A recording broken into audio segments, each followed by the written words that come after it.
Welcome into the best in true crime podcasting. This is True Crime Tuesday. I'm your host, Tim Dennis. Have an absolutely intriguing show lined up for you today, folks. I want to thank Alan Warren, first of all, for forwarding me this guest today and this book. This book, folks, blew me away. It's called Blood and the Badge. I got to tell you, first of all, one of the stories that absolutely grabs me by the collar, draws me in, not only are mob stories, I think we're all into mob stories. But this story today has to do with mob and police corruption. When you put the two of them together for me, it's like the most, what's a good way of putting it? It's like a true crime aphrodisiac for me, right? It's like the type of story that I can't get enough of. It's the type of story that I have to, I don't know. I can't look away from. I have to get more and more of. And this book absolutely did it for me. This book, I got to tell you, is probably one of the best books I've read in the last couple of years. Blood and the Badge is a story of, well, you know what? I'm gonna bring our guest in. We're gonna have him go over the meat and potatoes of it. But is a story of two police officers who, let's just say, got over in New York and got over in a big way. But one of those police officers had ties to organized crime, but tried to make it seem like, you know what? My hands are clean. But were they? We're going to talk to our guest, Cannell. You know what? I'm going to have him. You know what, Michael? How do you pronounce your last name again? I'm going to do it. Yeah, sorry. It's Cannell. Cannell. All right. Yeah. I'll do that again. We're going to talk to our guest, Cannell, who is the author of this wonderful book about whether the line was that clear. Is the line that clear here with all of our players? And why that line might not have been so clear? And how does it stay clear? How can we stay clear even in a time in New York City where supposedly the department had been cleaned up? You know, in the 70s, they supposedly, after a huge corruption scandal, supposedly got rid of corrupt cops. Yet, in the background, the dirty cops continued to thrive. Folks, I'm excited to talk about today's book, Blood and the Badge. Let's bring in our guest now. Cannell is the author of A Brother Betrayed, The Man Behind the Rise and Fall of Murder, Inc. Gosh, I want to talk to him about that book too. And three other works of nonfiction. He has worked as an editor at the New York Times and has contributed to the New Yorker and many other publications. He lives in New York City. I tell you what, we'll have a link to his website, michaelcannell.com, so you can learn more about him. Ladies and gentlemen, let's welcome him in for the first time here on True Crime Tuesday, Cannell. Michael, thank you so much for being with us today. Hey, Tim, it's great to be here. It's really fun to be here with you. Well, it's, again, my pleasure, my honor to have you here. This book, my God, I may gush over you here for the next hour or so because I was thoroughly intrigued with it. You know, there's something about New York City, the police department there that in the five boroughs that thoroughly intrigues me in the history of the five boroughs. And I think we're all intrigued by the mob in general, right? And mob stories. And, you know, it's always said that, well, everything before Gotti was the romantic period. And really it was the beginning of Gotti that was beginning of the downfall of the mob. But I think you have to take that off the table. I really think you have to look at the intricacies, and you have in this book, of what it was, what this organization is, and how it continued to evolve and change. And with the times, figure out, okay, we still need to make money. We still need to earn. We still need to figure out new ways of depravity. And that's what this book is all about, new ways of depravity. And it's amazing how that mind works. And I think you really do capture how depraved humanity can be. Yeah, it's pretty depraved. I mean, it really is. It's dark.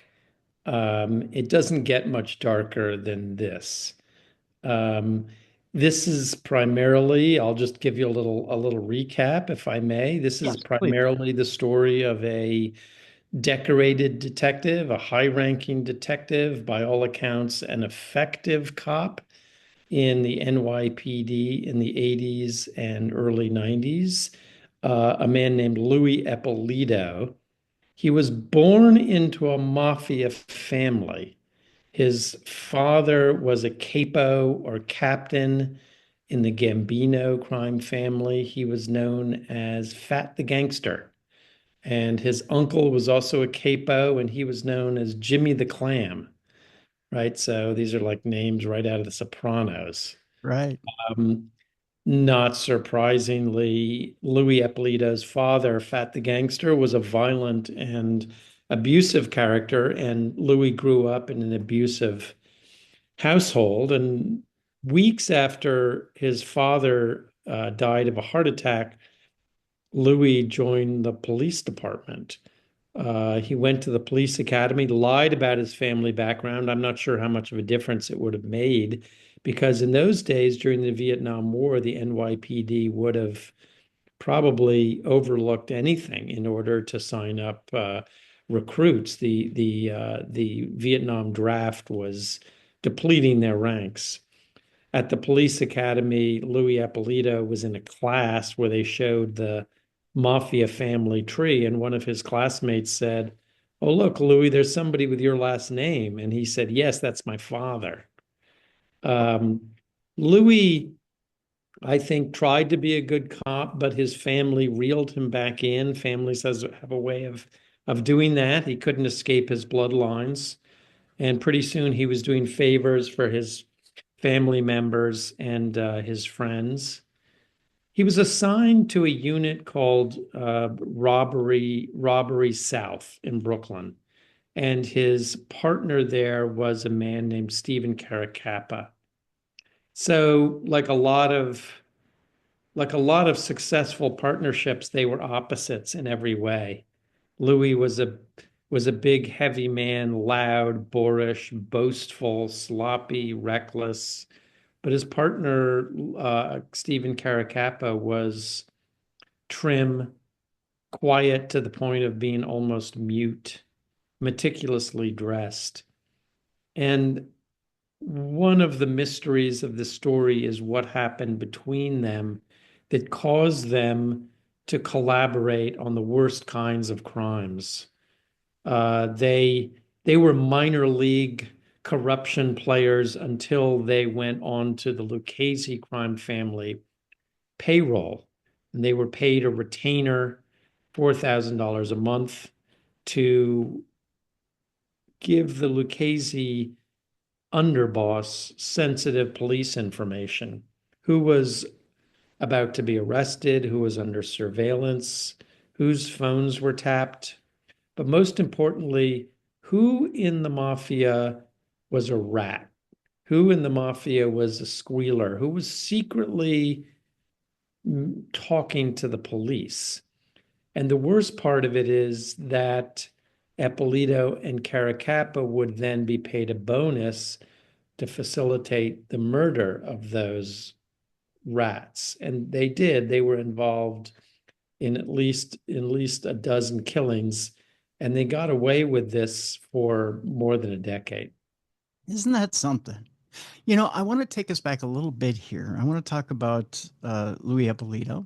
I want to talk about as he's coming up through the ranks. You do a brilliant job here, Michael, of painting the little bit of undercurrent as Louis really does want to be a good cop. He doesn't. You can tell. You paint certain scenarios throughout the book where um he's swearing up and down to his colleagues that he's a fine upstanding cop, yet at the same time on the side he's visiting his uncle, but they're not talking business. But at the same time, his uncle slips him an envelope and says, go on a vacation. But he doesn't report it. But at the same time, he slips the envelope to his wife, knowing that the money doesn't touch hands directly. And if it doesn't touch hands directly, it doesn't have to be reported. It's just, it's those little little bits of we're going to skirt the line here. We're just going to touch. We're barely going to touch, but we're not touching. It's the, you know what, if we just play by the rules, but we're not playing by the rules. It's the, I understand the line and I'm gonna flirt with it and I'm gonna show you that I'm a good cop, but I know I'm not, but I am. I'm a good guy. And he did it with charm. And he knew that charm was going to get him so far too. Yeah, I mean, some people used an expression those days to refer to corrupt cops. They referred to the ones who were engaged in kind of low-level corruption as grass eaters, and the ones who were involved in more serious corruption were known as meat eaters. And Louis graduated from grass eating to meat eating.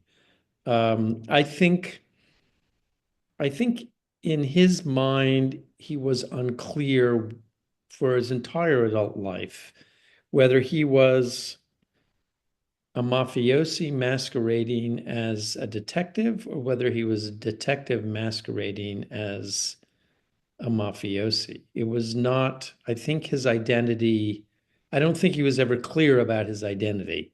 And one thing that muddled that distinction was that he learned the mafia way from his father, Fat the Gangster. Mhm. And as a young cop stationed in Harlem and in Brooklyn, he found that the mafia techniques of intimidation and bullying and force worked pretty well in the police department. And so in his mind, I think there wasn't that much difference between the mafia and the police department.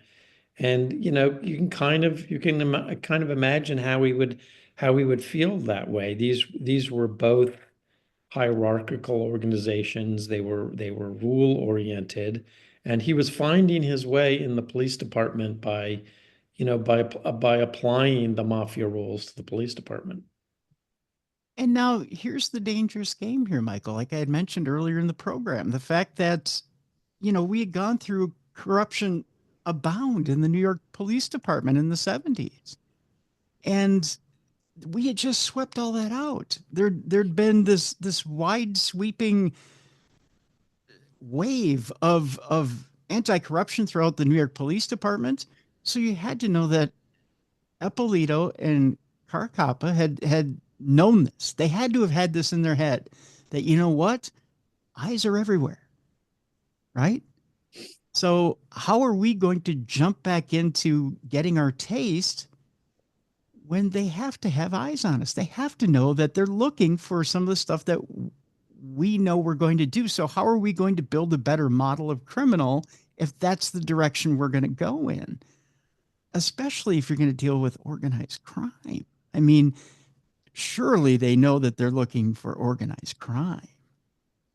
Well, here's an example. I'll just try to give you an example quickly of what you're talking about. The FBI and the New Jersey police raided the home of a known Sicilian heroin smuggler named Rosario Gambino. He was a scion of the Gambino crime family. And in Gambino's home in Cherry Hill, New Jersey, they were astonished to find that Gambino had in his possession his own police file. Somebody had passed Gambino's police file to him. So who did that? The police found Louis Eppolito's fingerprints on the file. Clearly, he had done it. He was brought before Internal Affairs, investigated. The case was dismissed. He was acquitted. What's more, he was promoted to detective second grade and given his choice of any precinct in the city that he wanted to work in.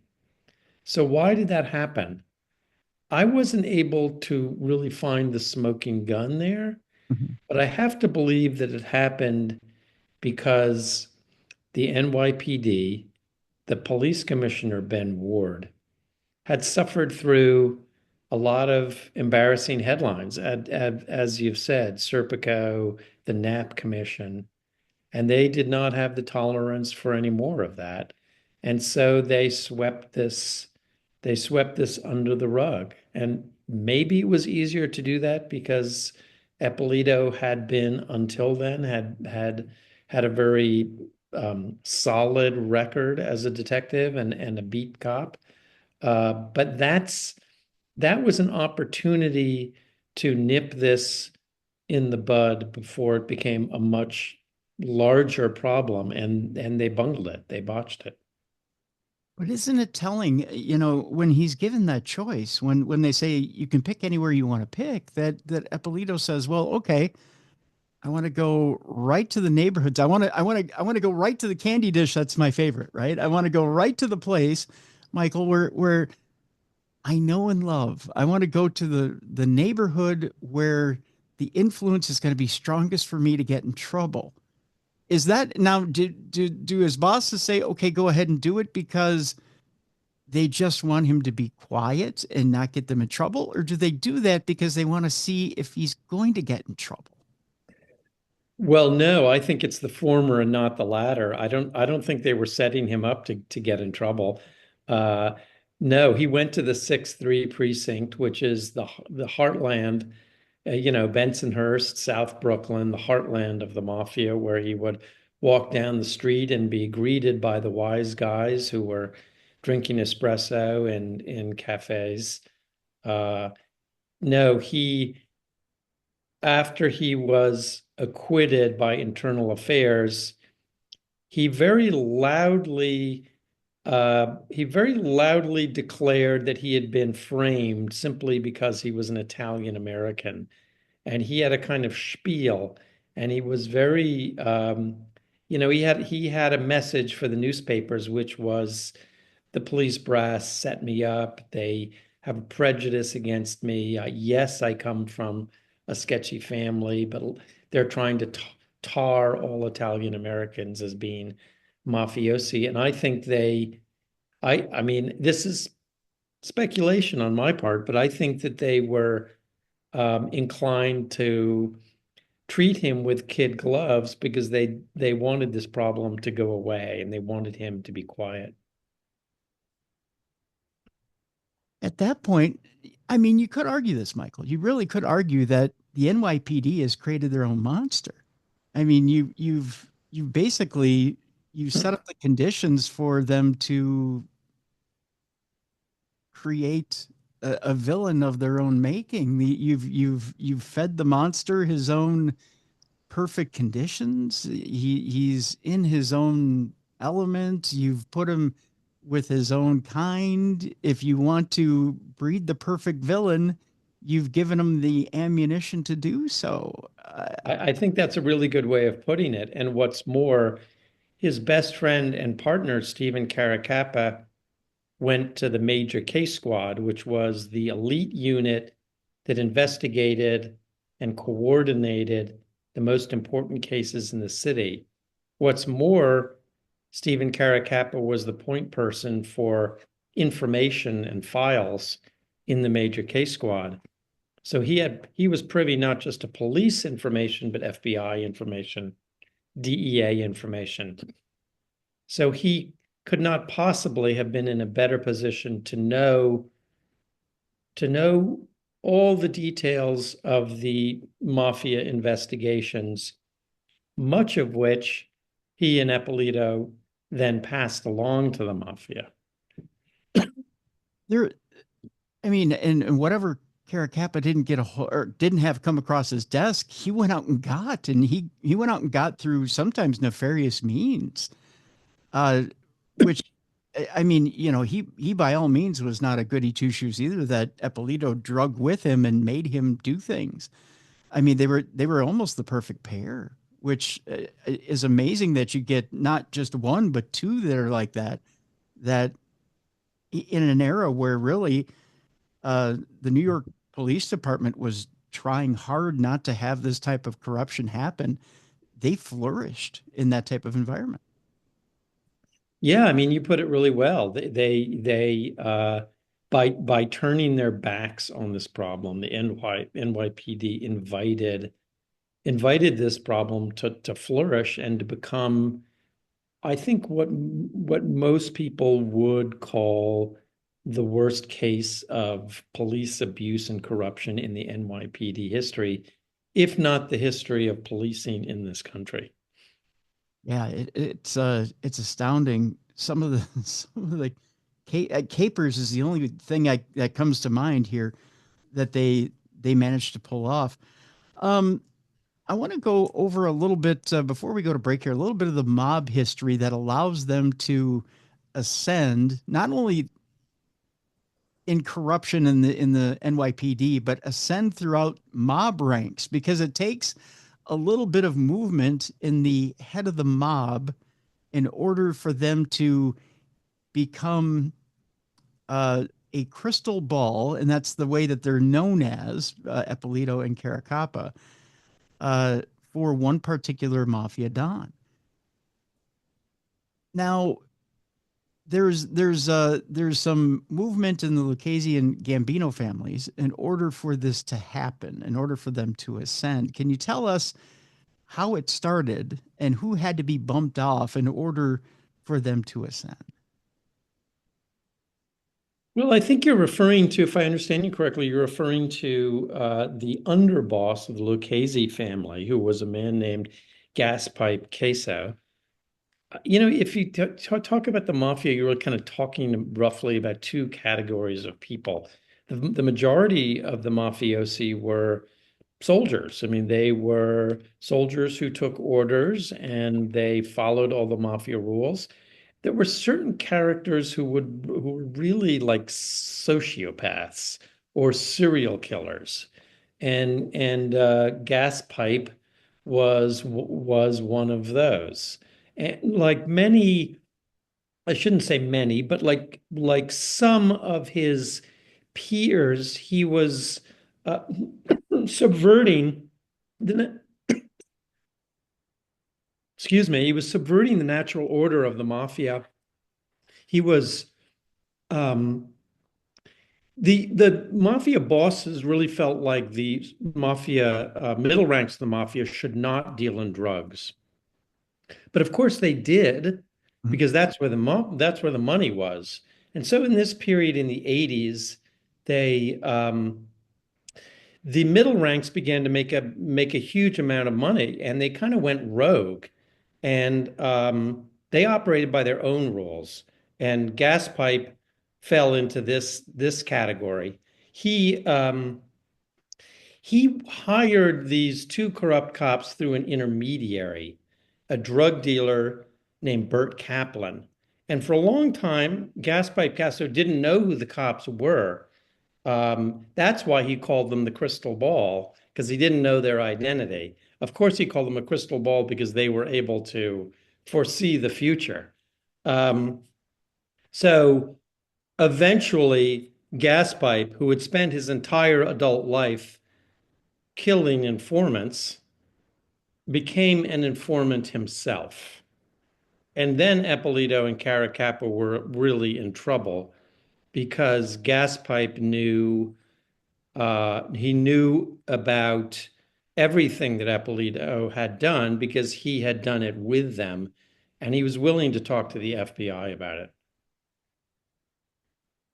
Now, I'm trying to remember the name of the Don before Gas Pipe that had to be moved out of the way in order for Gas Pipe to ascend. That Well, was, I'm sorry.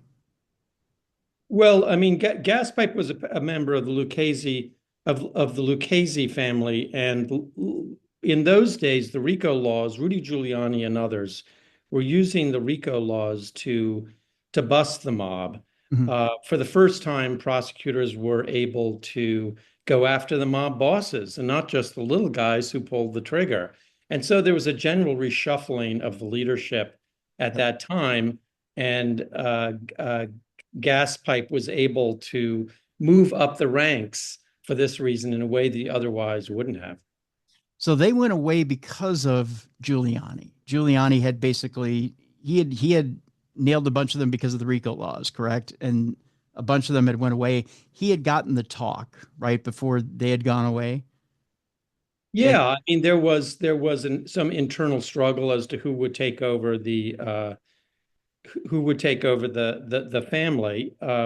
Gaspipe was never the boss of the Lucchese family, but essentially, in some ways, he was the unofficially the boss because of his wealth, because of his influence, because he controlled so many of the money ways in his domain, and also simply because he was such a vicious person that even his friends and associates were terrified of him.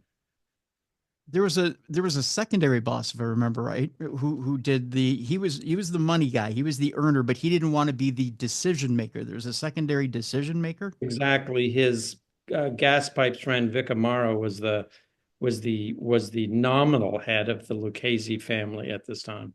Okay. Um, Yet the Lucchese family kind of what's a better way to put it, Michael? They kind of they kind of said, well, we realize that Vic is the head, but you kind of it's kind of like a Tony Soprano situation. Like Junior was the head, we realized, but Tony's the guy who moves the family. He's the guy who, he's the guy who really has power. So that's kind of what Gaspipe was. He kind of, although he made the money, he really Yeah, I mean, Gaspipe probably could have been the head if he had the title if he'd wanted to, but honestly, he really preferred to be focused on making money on his money schemes, the illegal money schemes, which he had partially uh, f- uh, set up with the exalted drug dealer Burtkaplan. This was the '80s, and in some ways the mafia was analogous to what was happening across the bay, across the river in Wall Street. It was all about money. It was the go-go. It was the go-go '80s, and so Gaspipe, uh, a generation earlier, Gaspipe would have wanted to become the head. He would have become the head, but in this period, it was about making money, and he more comfortably could concentrate on the money making by remaining the underboss. now the government had it in their head that Gaspipe ran the Lucchese family. They in their minds they believed that, didn't they? Well, I don't know. I don't know that they believe that he was the boss, but they surely saw him as the primary decision maker. Okay. Um, and one of the things that differed with Gaspipe as opposed to other gangsters in the Lucchese family, the other Lucchese family gangsters pretty much lived by the code. They lived within their means. They pretty much, they tried to stay as quiet as possible. Gaspipe was not like that. He lived pretty extravagantly, didn't he? Yeah, I mean, Gas Pipe, like John Gotti, was a throwback to the golden age of gangsters.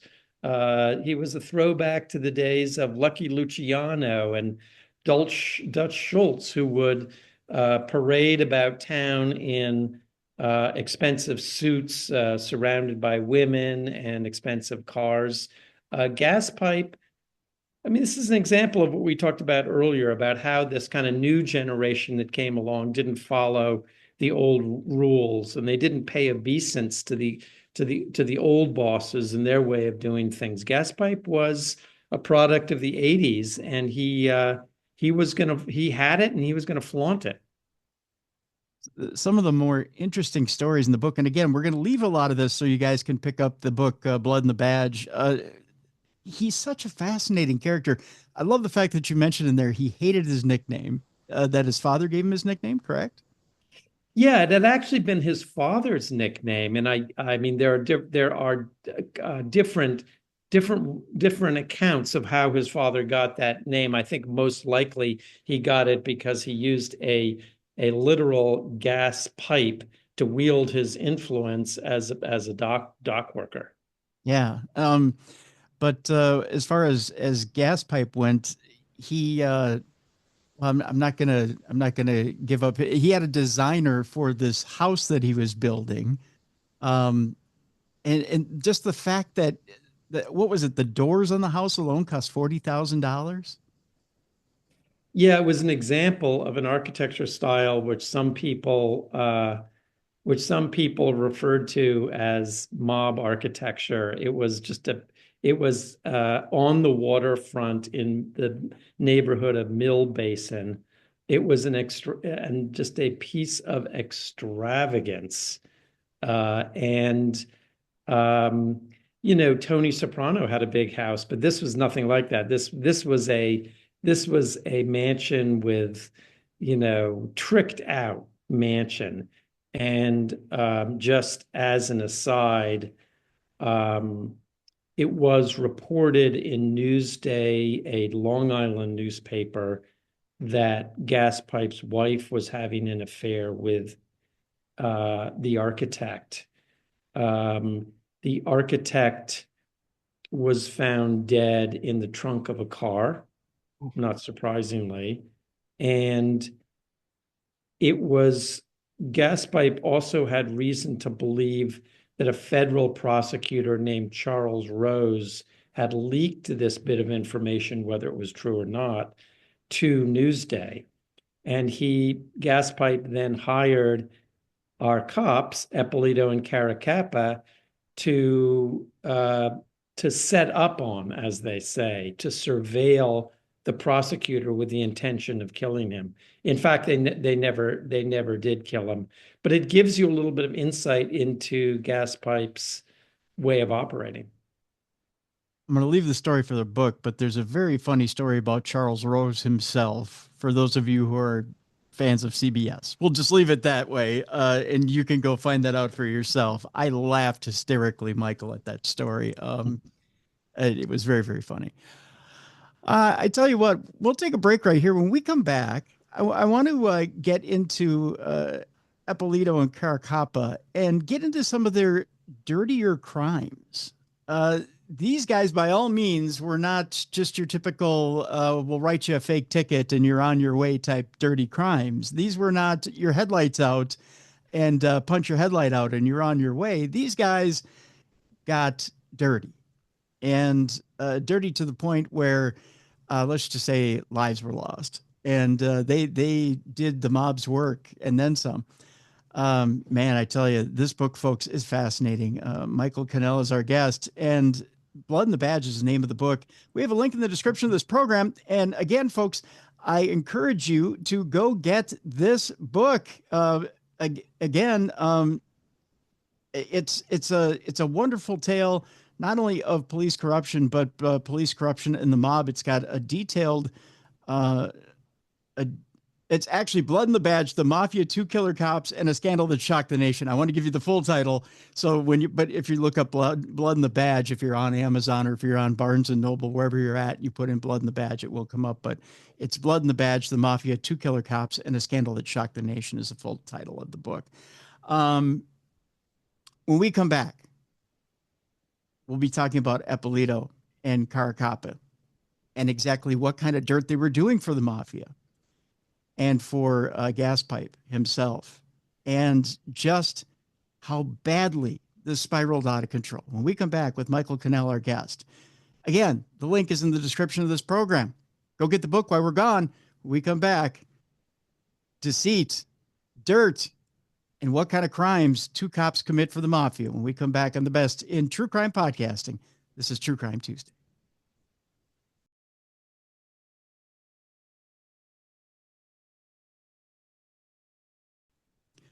Welcome back to the best in true crime podcasting. This is True Crime Tuesday. I'm your host, Tim Dennis. My guest is author Michael Cannell. It's a beautiful book, folks. Blood and the Badge, the Mafia, two killer cops, and a scandal that shocked the nation. It's available right now wherever you get your books, but we have a link in the description of this program. I'm encouraging you, go get this book, folks. It's amazing.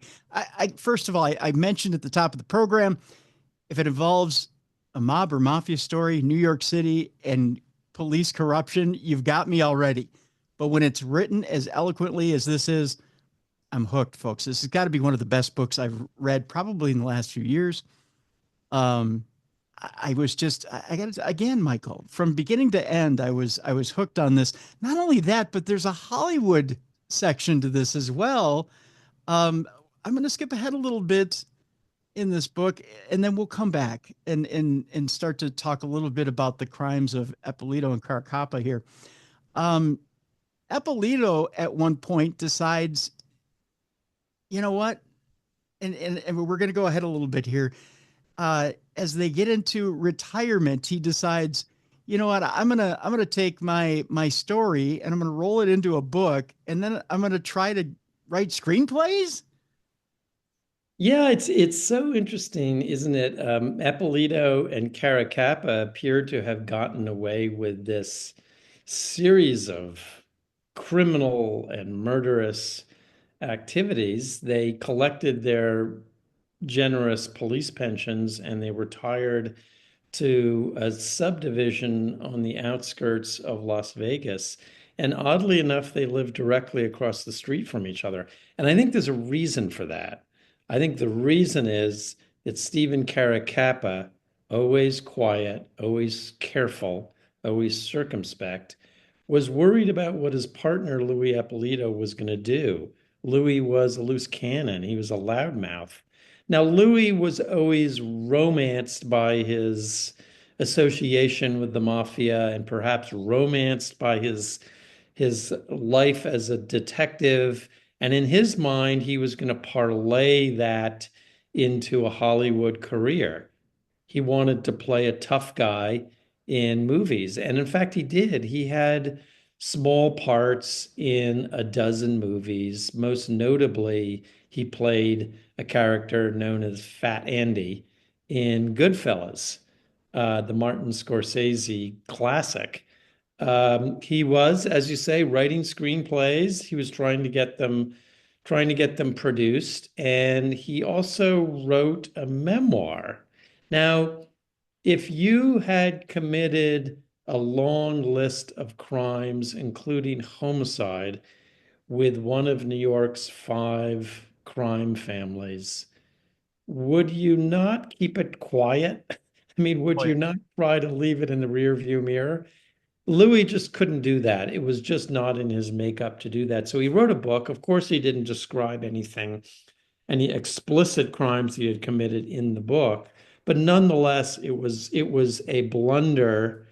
His partner, who lived across the street, Stephen Caracappa, was furious because his thinking was somebody who has seen us abducting Israel Greenwald, somebody who has seen us abducting Jimmy Heidel, somebody who has seen us pull the trigger on the side of the Belt Parkway, can now recognize our photo in the book and can put attach our names to our identities. And that's exactly what happened. That was the beginning of the end for them. which is insane. This guy who, and you know, you would think, okay, so he had a father, he had an uncle who's in the business, who is part of the family business, this thing that we do, right? Uh, that all their lives probably beat it into his head. You don't do this. You don't go write screenplays. You don't go put out books. You don't shout it to the mountaintops that this is what we do. You don't put your face out there. Yeah, I mean it's the old school, just as you say, the old school mafia way was to keep everything really quiet and really discreet. And the most of the old mafia bosses had made millions and millions of dollars, but they lived in completely nondescript circumstances. And the last thing they would do would be to, go out and buy a new car after some illegal windfall. Everything was about discretion. But I think what happened with Louis was that he was tapping into this mutual love affair that Hollywood and the mob have always had going back to the 1930s. It's the kind of classic case of art imitating life or life imitating art. Bugsy Siegel lived in Hollywood and made a lot of Hollywood friends. Um, there was a kind of association there. And so I think he felt like it would be, if not easy, then possible for him to capitalize on his mob associations and develop this Hollywood career. And what he craved most in life was attention, I think. And this he just couldn't resist doing this. The level of narcissism on Eppolito's part was, man, you could feel it dripping out of the book. You just could. I mean, all the way down to, and you mentioned it in his Las Vegas residence, he has a gun with Mafia cop etched into the side of it, which just tells you, I mean, come on. That just tells you that he's so proud of himself and he needs to show off. He needs to show up and show out, right? That just tells you that I need attention. I need people to recognize me. Whereas Caracappa, as you put it eloquently in the book as well, he's in bed after dinner. He takes quiet walks around his subdivision. He's the perfect neighbor. He is the quintessential gangster. He is the guy who never attracts attention. I And mean, it is, I will just say as an aside that Eppolito was the one who played the tough guy. He was the one who was loud and bullying. But when it came time for them to pull the trigger, it was Caracappa who pulled the trigger. Caracappa was, if you met him, you might mistake him for upper management somewhere. But he had an absolute heart of darkness. He had a heart of a cold heart, and he was, I think, of the two, the one who was vicious, more vicious. and you, I think you also put it eloquently in the book the way Caracappa's eyes were, the look he gave, that he was not. If you got him one on one, when you went to look at him, he had that cold stare, like there was nothing there, like a shark. Um, Yeah, I mean, I spoke to a number of DEA agents who were surveilling and trailing Eppolito and Caracappa in Las Vegas. And one of them had followed Caracappa virtually everywhere he went. And he said that there were a couple of occasions when he was, for example, at a gas station and Caracappa looked over at him. And the way he described it was that it was chilling, just the look in his eye, the darkness. And for a DEA agent who was no stranger to bad guys, that, I mean, I think that means something. oh yeah, big time. I mean, because you figure those guys aren't shook. I mean, they've been in the heart of it. And it shouldn't take a lot to shake them, right? But if that says something, that's a testimony. So you'd mentioned a little bit about a little of the dirt these two had done together. Where does it start? Where do these guys commit the first act? What is the tipping point where these guys, the point of no return, where these guys decide, you know what, we're going to do something for these made men, and really, rather than just feed information, let's actually do something for these guys. Let's earn our money. Let's commit an act. Well, the way it started was that the architect of all of this and the intermediary, the drug lord, Burtkaplan, um, was a man who had a gambling habit, and he was hopelessly in debt throughout his adult life. And the way he resolved that was to get in bed with the mob and to make deals with the mob. Um, he was arrested many times. He went to prison several times. And during one of his prison stints, he spent a lot of time with a man named Frankie Santora, who was a Gambino associate. And as they were about to leave prison, as they were about to be released, Santora said to Burtkaplan, "My cousin is a detective. His name is Louieeppolito. If you need any favors, If you need Louis to do something, he will do it. He will do anything. He will do anything. Now, Burt Kaplan's reaction was, at first, was I don't want anything to do with this detective, Louis Eppolito. I do not want to bring a detective into my business dealings. Mhm. But in fact, he did contact Santora and ask for this help. Burt Kaplan had hired a diamond dealer to sell a stolen treasury bond in London. When the diamond dealer, whose name was Israel Greenwald, returned to the US, he got off his plane at JFK Airport and the FBI grabbed him and interrogated him. Now, Burt Kaplan was terrified that Israel Greenwald was going to say what he knew, was going to implicate Burt Kaplan. The answer to this problem was to have Israel Greenwald killed. And so Burt Kaplan reached out to his old jailhouse buddy, Frank Santora, and said, I would like to hire Louis Eppolito and his friend, Stephencaracappa, to abduct and to help us kill Israel Greenwald. And that was the beginning, that happened. And that was the beginning of this association uh, between the mob and these two cops. They had no doubt committed many there were many instances of petty corruption, but now they were working in the big times. Now they had a patron in the mob. That story too, when you read the story of Israel Greenwald, is such a heartbreaking story because he was such a family man, such a dedicated family man, and with a young child.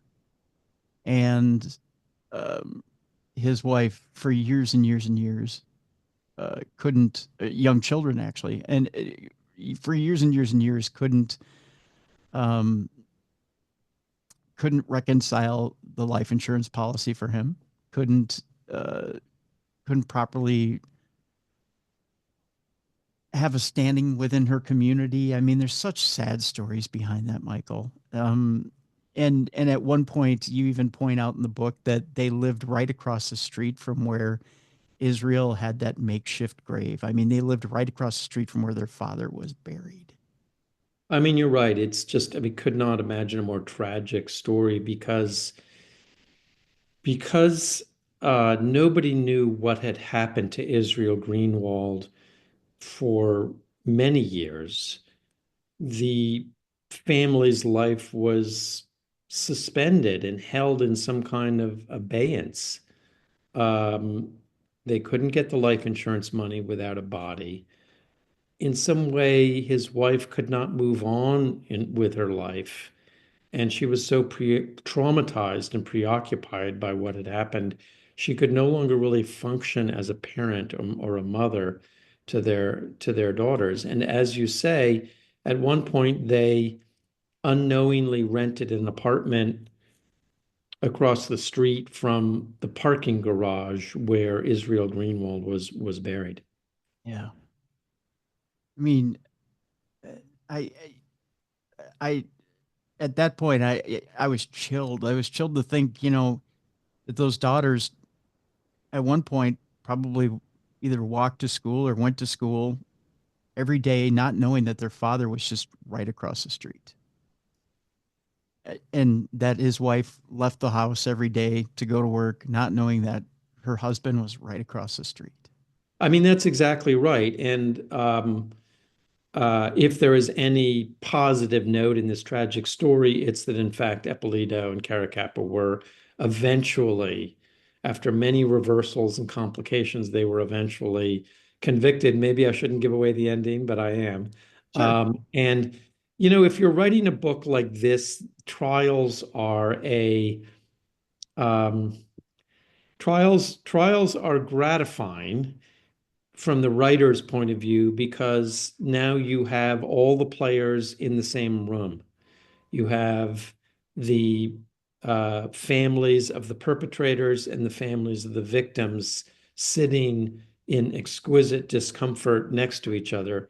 And part of what happens is that at the sentencing, the families of the victims are given the opportunity to express themselves, to look Eppolito and Caracappa in the eye and to say their piece. And more than any of the many family members there, the two daughters of Israel Greenwald really delivered heart-wrenching speeches in that courtroom. Yeah. Yeah, they did. Yeah. Y- And you wonder, I mean, again, I want to leave things for the book, but you really wonder if things like that, even though you're dealing with a couple of people that are narcissistic enough and, let's face it, disconnected enough to commit a crime like that, if a testimony like that would even weigh on the souls of some scum like that. And I'm just going to call it like it is. No, I mean, I really don't think it did. In fact, Eppolito was so oblivious to the effects of his crimes, to the reality of what had transpired, that he invited the victims' families to come visit him in jail to discuss all of this. Again, because he wanted the attention. Yeah, I think that's exactly right. He wanted to be the center of attention. Yeah. Yeah. Which again is a typical narcissistic trait. To continue to want to feed off of that and get attention off of that, to not necessarily to, like you mentioned eloquently, to be the center of attention, Yeah. not to do it, not to give comfort or not to aid the victims in any way, to give them closure, but just because he wanted to continue to feed negatively off them. Right. And it was his offering to meet with the family members was not about remorse. No. It was in his mind about proving that he was right. Right. Right. Um, I was going to. It's interesting that you'd brought up trials. I was going to leave that for people to read about, but that's okay. I'm glad you brought that up. I was going to bring people up to the point of the arrest and in the Las Vegas years. And I think we can talk about that before we leave people today. The the point up to the arrest is an interesting period. That period, and we had talked a little bit about it. That the point where they're out in Las Vegas, where Eppolito and his partner are out in Las Vegas because they had thought that they had gotten away with it. Um, and at this point, Burtkaplan had been busted down. He had actually, and I want to talk a little bit about that too. Burtkaplan had been uh, running drugs for quite some time. Yet he gets busted, he gets thrown in jail, but he's an elderly man. And I want to talk just a brief moment about Burtkaplan and how he is an organized man in a sense, but he's kind of a trope that Hollywood uses in itself. I want to draw that parallel to Eppolito screenwriting in the sense of, if you've seen Goodfellas, which by the way, I watched Goodfellas last week, which is amazing that Eppolito was in the movie. Um, the the Henry Hill character of the man who is not of Italian blood, but on the outside looking in. Burtkaplan could never be part of the mafia, yet spent a ton of time in jail, not wanting to flip, but observed Omerta very much so. Wouldn't flip for the longest time. Spent what, 9 years in jail? Not, Yeah. I not mean, long. he was the kind of fascinating irony is that, as you said, he was not of Italian descent, could never formally join the mafia, and yet he was more faithful for the longest time to the mafia code of silence and loyalty than many or most of his mafia associates were. but eventually he was persuaded to flip. And that was at least partially because an investigator in the Brooklyn DA's office confronted him with an accidental death, a case of mistaken identity. Eppolito and Caracappa had given bad information to the Lucchese crime family about a young man named Nicky Guido. The Luccheses wanted to kill him because he had been involved in a botched assassination against gaspipecasso. So Eppolito and Caracappa found Nicky Guido's address and information about him in the police files, and they passed it along. Nicky Guido was, in fact, shot to death outside his family home on Christmas Day, but it turned out to be the wrong Nicky Guido. It was a case of mistaken identity. And when confronted with this in jail by an investigator from the Brooklyn DA's office, Burt Kaplan rethought his stance. And on some level, he was a principled person. Mhm. And he flipped. He became a government witness. Now, in the trial, he said that he flipped because he had concluded that if he didn't flip, Eppolito and Caracappa might flip. Yeah. Better to be on the witness stand to be than to be at the defense table. So which was it? Was it Nicky Guido, or was it that decision, a sort of calculated strategic decision? It probably was both. I'm guessing, but Kaplan was the insider that prosecutors needed in order to realistically prosecute Eppolito and Caracappa. Because Kaplan had made a lot of money on the outside. And I mean, he did it the hard way. He by all means, it was not easy money that he made. Um, and he had even gone so far as to make it through legitimate businesses and drug businesses. And at one point, when Eppolito had gone out at first to Las Vegas and wanted to and needed money, let's face it, he needed money because he had spent too much money. He had outspent his pension and wanted a loan of what was it, $75,000 at one point. Burt Kaplan financed him rather than go to the loan shark. Right. Burt Kaplan happened to be doing business in Las Vegas at that time undercover. He was on the lam, as the mafia said. He was hiding, and it was in his interests, he figured, to keep Louie Eppolito happy and solvent. A Louie Eppolito who was unhappy and desperate for money was going to be a problem.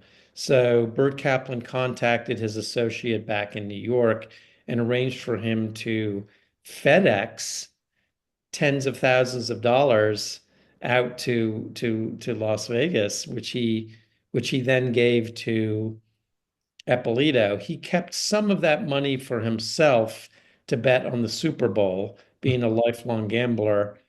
I think he lost more than he won, but in that one case, he won when he bet on the Super Bowl. There you go. Yeah. Um, but what's interesting about Burt Kaplan, all in all, is that, as you pointed out, as you just pointed out, it took that one bit of strange morality. It's a strange morality play, isn't it? Of Nicky Guido, of, you know what? They got the wrong guy and they shot an innocent kid on Christmas. That he went, you know what? I think that's the thing that's going to flip me. Of all things.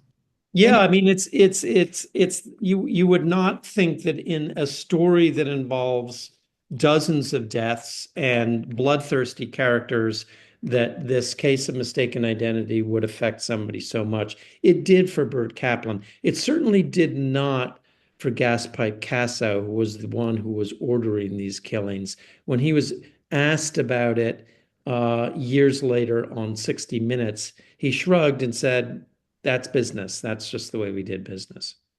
Well, and if we want to talk about Gaspipecasso, when he flips because he sees the business as it is. He sees the Lucchese family. He sees these young up and comers, and he sees no loyalty around him. And he sees the fact that everybody's flipping, and it's like rats on a sinking ship, right? Absolutely. Yeah. I mean, this was just as we had discussed earlier, this was a time when the RICO laws were being used to bust the mob. Everything was falling apart. People were desperate. And by the way, at the same time the RICO laws came along, the Witness Protection Program came along. So that for the first time in Mafia history, people could flip, make a deal, and start over somewhere else with a new identity. That was never possible before. It was just you couldn't get out of the Mafia once you were in it. So there was for Gaspipecasso and the other bosses, there was a problem, and that was that the ranks, the rank and file was turning against them. Folks, it's an incredibly interesting book. I'm not going to give away the ending. I'm not going to give away anything else more about this book. I want you to read it for yourself because, my God, it's so interesting. This case is so interesting. The characters are so interesting. Even the way that unfortunately, the way some of these victims were disposed of is interesting. I hate to put it that way, Michael. I'm not a gruesome person. I'm not a morbid person, but everything about this is fascinating. Blood and the Badge, the Mafia, two killer cops, and a scandal that shocked the nation. Michael Cannell, I tip my cap to you, my friend. This book, you knocked it out of the park. It's a home run. I want to thank you so much for being with us today on True Crime Tuesday. Thank you, Tim. I really enjoyed talking to you. The pleasure was all mine. Pleasure was all mine. Folks, we're going to lighten things up a little bit. It's time now for us to bring in Jessica Freeberg, and it's time now for Dumb Crimes and Stupid Criminals. It's Crayon News story time.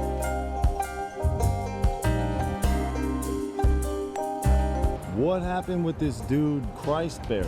I heard he cut his penis off and then jumped off a balcony. Suspect pulls gun from butt, shoots twice at Denver police. What is your emergency? I need help. And what's the problem? I'm too high.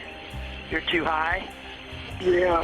It's that time, the time you've all been looking forward to. It's time now for Dumb Crimes and Stupid Criminals. And with that, we need a co-hostess. So what I do, I take out a little hanky. I go abracadabra, alakazam, boom. I do a magic trick, and magically on my screen and in the audio here, she appears. She's lovely. She's talented. She has 3 books out there that are on the Hindustan Times #1 best-selling list now for 8 weeks straight. I know because they send me little notices in my email.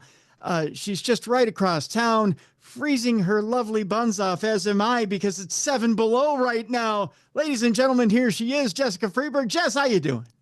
Hey, I'm great. I feel like a magical fairy or like a genie in a bottle, the way you just described how you got me here.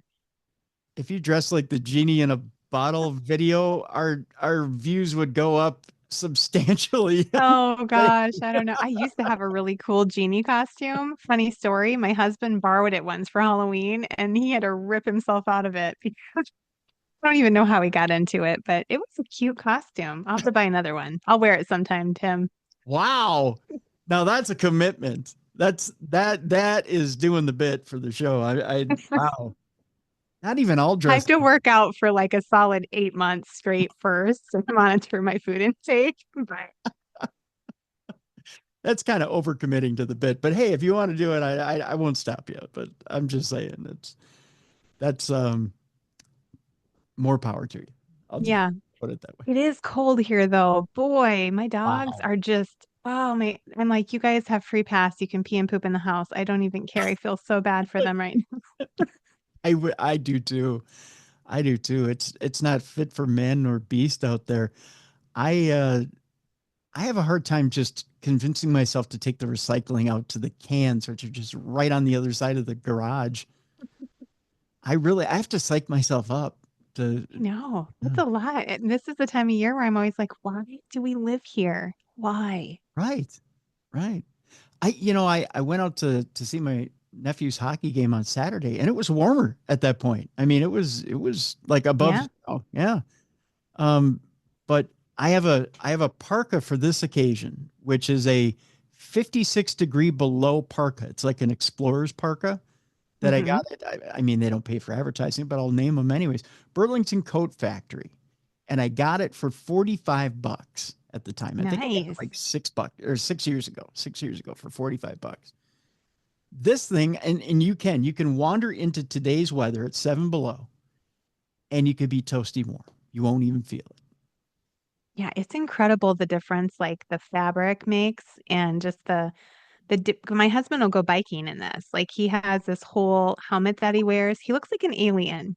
He really does. My kids used to think he was an alien when they'd see him in the yard coming home from biking. They'd cry. They'd be like, "Mom, there's aliens in our yard." And I'd be like, "Where? That's so cool." And I'm like, "It's just Dad." He's just out going for a ride. Yeah, but he gets so hot that he sweats. And so like the little parts of him that are exposed will get like little sweatsicles on them from the cold. Oh my God. I'm like, no, I'm gonna stay inside. I might go on the treadmill to work out, but there's no way I'm going outside. See, right now I think it's psychological, because even right now it's seven below outside. It's not bad in my house right now, but my hands are freezing. Yeah. And they shouldn't be. They shouldn't be. I have a heated blanket on me right now, turned up on high. I'm just like, I'm cold. I don't even know why. And you should, right? Because we have normal heat, right? Yep. And I think it's a state of mind. It's a state of mind because, outside it's the frozen planet Hoth. It really is. Yeah. Yeah. And you just think, well, I shouldn't feel this way. But I know right behind me, and those of you who are watching on video, right behind me, there's a window, and I could probably feel a draft from there that would freeze my neck solid. And you hear like the sound of the cold on your house. Like every now and then I'll hear like a crack or a pop of something that's just like, it's so cold. It's just yelling and crying. Yes. Yeah. It's the house going, no, it's like arthritis for your house. That's what it is. It's totally. Yes. Your house is going through as much arthritis as you are. That's what it is. And it goes, no, crack. That's exactly what it is. It's so weird. It's sad, really.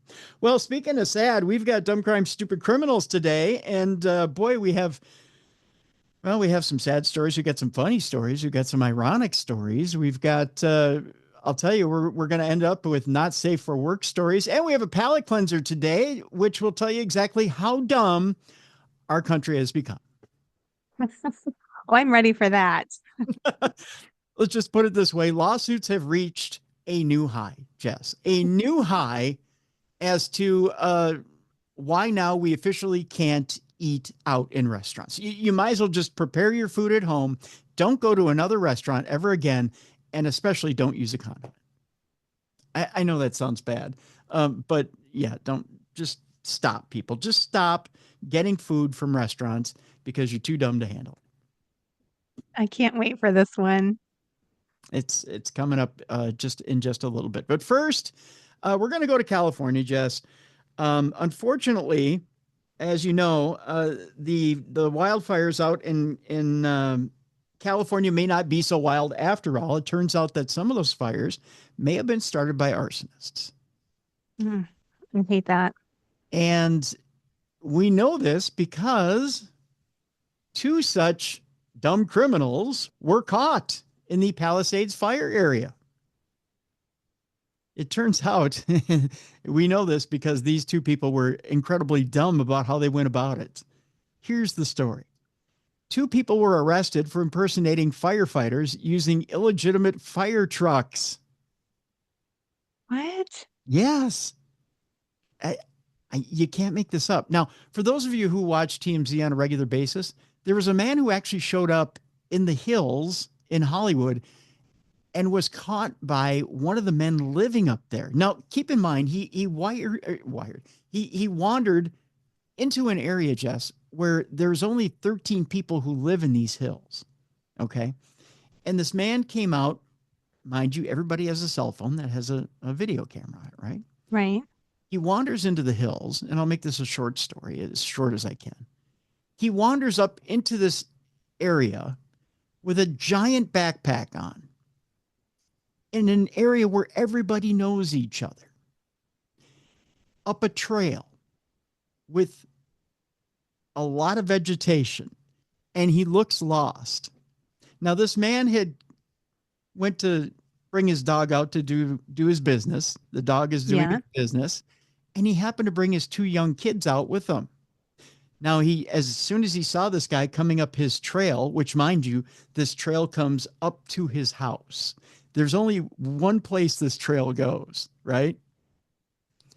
It's one way in, one way out. This trail is. It goes no other direction than up to this guy's house. This guy comes out and turns his phone on, points it right at this guy with a giant backpack and says, "Excuse me, sir.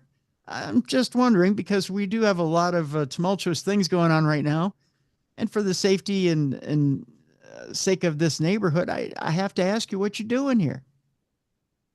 And he says, and this is all on tape, he says, "Oh, I'm just going for a little walk, just hiking." He goes, "You're hiking in the middle of a wildfire." Okay. He goes, "Yeah, I just happened to be a little turned around." He goes, "Okay, because there's only one way in and one way out." He goes, "Oh, I had no idea." He goes, "Okay." He goes, "So," and he had told his kids, "I want you to hide behind this bush, and I don't want you to move." He said, "Now, luckily," he's telling Charles and Harvey this of TMZ, "luckily my kids listened to me." Yeah. Right? Then the next thing he asks this guy is completely spooky. He says, "You wouldn't happen to have anything in that backpack that would, I don't know, be detrimental to the area, such as lighter fluid or a blowtorch or anything that could set a fire, would you?" And the guy says, "I don't quite like your line of questioning." Not no. Yeah, that's not really an answer. Right. Not no. Or it is. It is an answer. It is an answer. It's an affirmative answer. Right? Yeah. Oh. He just says, "I don't quite like your line of questioning."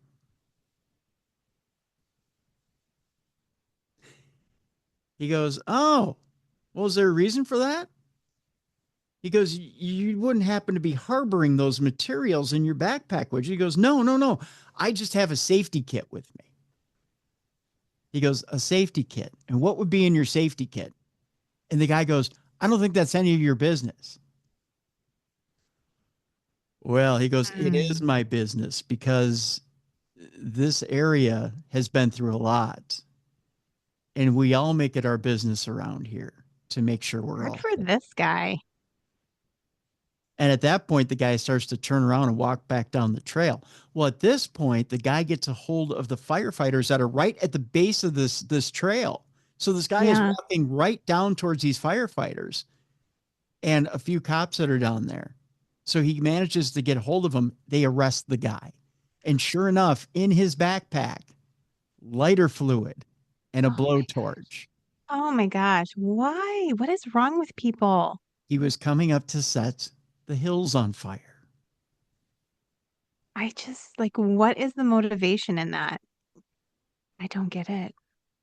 Now, I don't know. Some of these fires, Jess, out in California, I think there were some people that were legitimately trying to start fires. And you may ask yourself, okay, why? Well, you had award seasons that were coming up. Maybe people were trying to send a message. Yeah. They had no idea with the Santa Ana winds that they would spread that quickly and that much damage would be done. But maybe it's a consortium of people that are trying to send a message. Maybe it's individual people that are, maybe they're not organized, that are trying to do some sort of damage.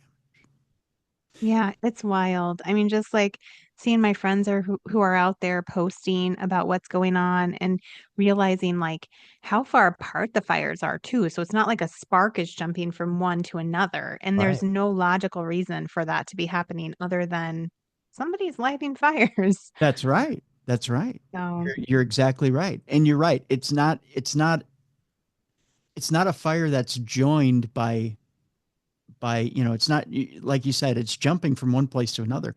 It's not like it's being joined from fire to fire to fire. There's no right. commonality between everything. Yeah, which screams arson. Yes, it does scream arson. Well, these two people from Oregon were arrested for reportedly impersonating firefighters and using an illegitimate fire truck in the Palisades fire evacuation zone. That, according to the Los Angeles County Sheriff's Department on Sunday. According to LASD, the Los Angeles police officers patrolling the area on Saturday noticed a fire truck that did not appear to be legitimate. Sheriff's deputies then made contact with the individuals in the fire truck as they attempted to enter an evacuation zone. The occupants claimed to be from Roaring River Fire Department in Oregon, and agency deputies said was not legitimate. Now, keep in mind that with this effort, you're going to have different fire departments that are coming in to try and help. Right. And they're piling on to do what? To try and make it worse? I don't get it. Deputies also noticed that the individuals were both wearing turnout gear and CAL or California Fire t-shirts. They also had helmets and radios in their possession. Both suspects, 31-year-old Dustin Nell and 44-year-old Jennifer Nell, were arrested for impersonating a firefighter and entering an evacuation zone. The truck, which was purchased at an auction, was also impounded. Dustin Nell has a criminal history in Oregon for criminal mischief and arson. So he's got a record. Yikes. The case will be presented to the Los Angeles County District Attorney's Office for filing consideration tomorrow, Tuesday. We're recording this on Monday. Anyone with information about the case is asked to contact the Major Crimes Bureau at 562-946-7853. If you prefer to remain anonymous, you can call LA Crime Stoppers at 800-222-TIPS or 8477. We know there's been looting. We know that there's continued arson attempts. I don't get what the goal is here for the complete destruction of California. I don't get it. I don't either. I love California. Yeah. It's so beautiful and people are so happy out there. And Yeah. I mean, everyone I know, I don't know. I don't understand why people do things they do that are unkind, but yeah, I don't get it either. I absolutely, in the time I've spent in California, I absolutely love it. I love the climate there. The climate to me is perfect. you can't beat San Diego where my daughter goes to school. It's like perfect every day. Yeah. Yeah. So I don't get the ill will, to me, it's live and let live. If it's a jealousy thing, get over it, build a bridge, get over it. Yeah. Or we don't like them because they're too liberal. I hear people saying that. I'm like, well, they're all together and they're happy. Yeah. What do you care? Yeah. Let them live. Live and let Don't live. move there then. Whatever. Yeah. I don't believe in doing something to somebody, no matter what they believe. It's live and let live. Let people live their lives. Let people live their lives.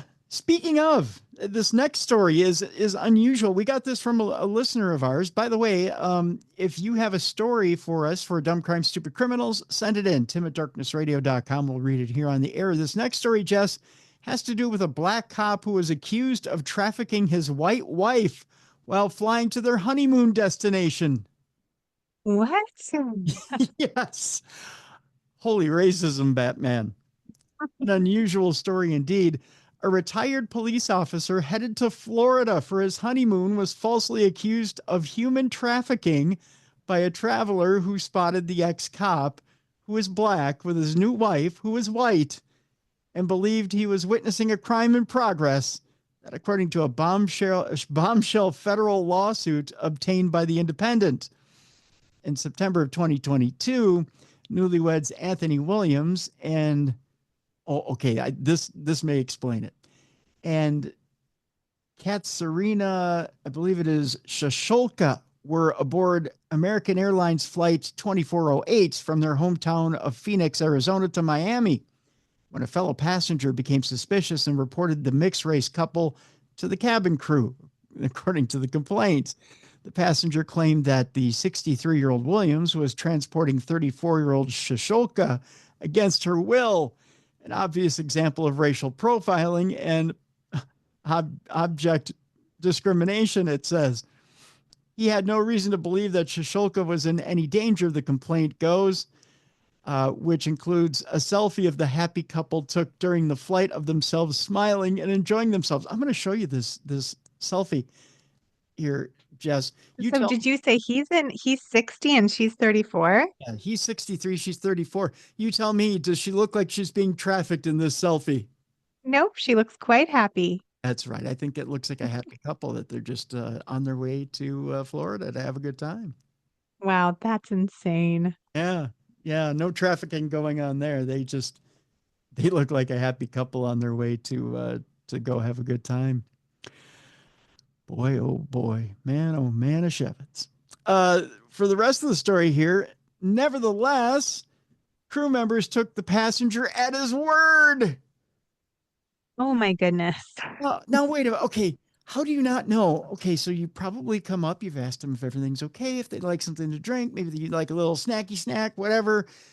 At no point did Shasholka go, help me, or give you the international high sign or whatever it is, or point to a tattoo or anything to show you that she's being trafficked, right? Right. I think she's okay.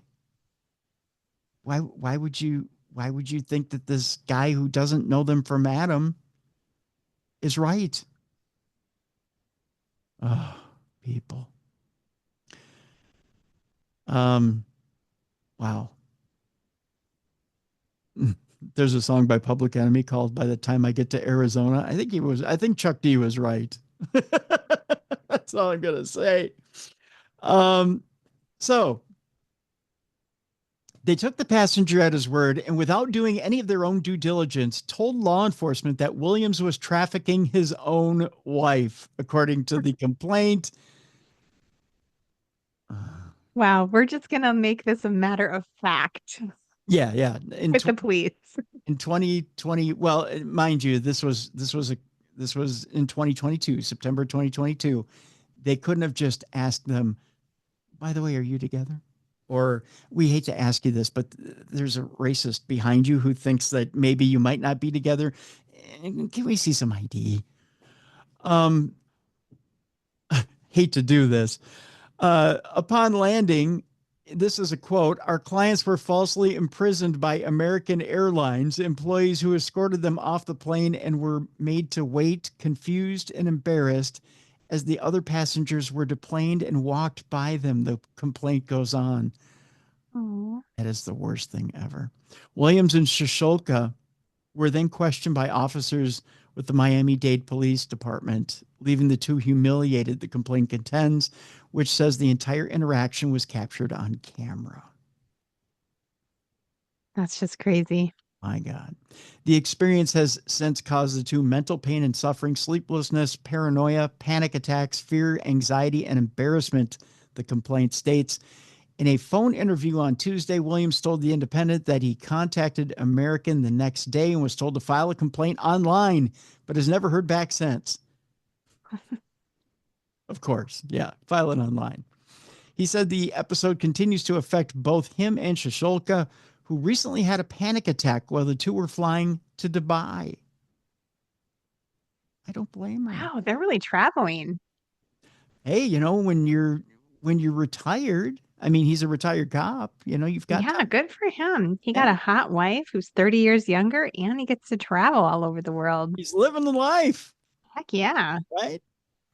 There's nothing in our interactions the entire flight that would be indicative of somebody who was being held against their will, Williams said. We were just two people having a good time.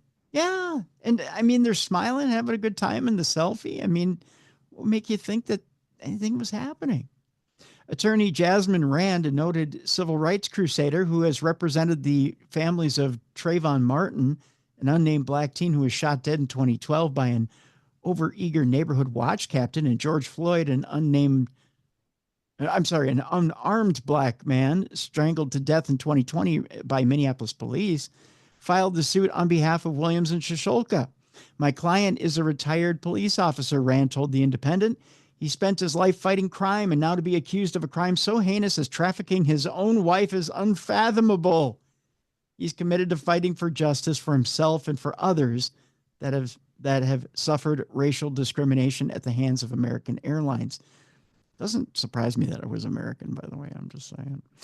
An American Airlines spokesperson said in an email, American strives to provide a positive experience to everyone, except for if you're a mixed couple. No, I'm kidding. Who travels with us.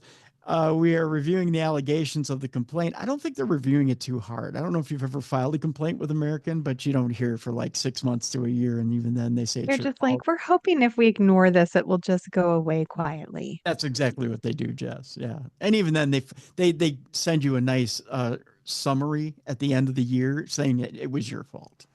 And they're taking no blame. The carrier has a pattern and practice of profiling racial minorities, according to the complaint. It goes on to lay out details of 3 specific instances in which American allegedly mistreated black passengers in recent years. Would you like to hear about them? I'd love to. All right. Well, in September of 2023, professional guitarist David Ryan Harris, who's played with John Mayer, David Matthews, and Mariah Carey, was accused of trafficking his own children on a flight from Atlanta to Los Angeles.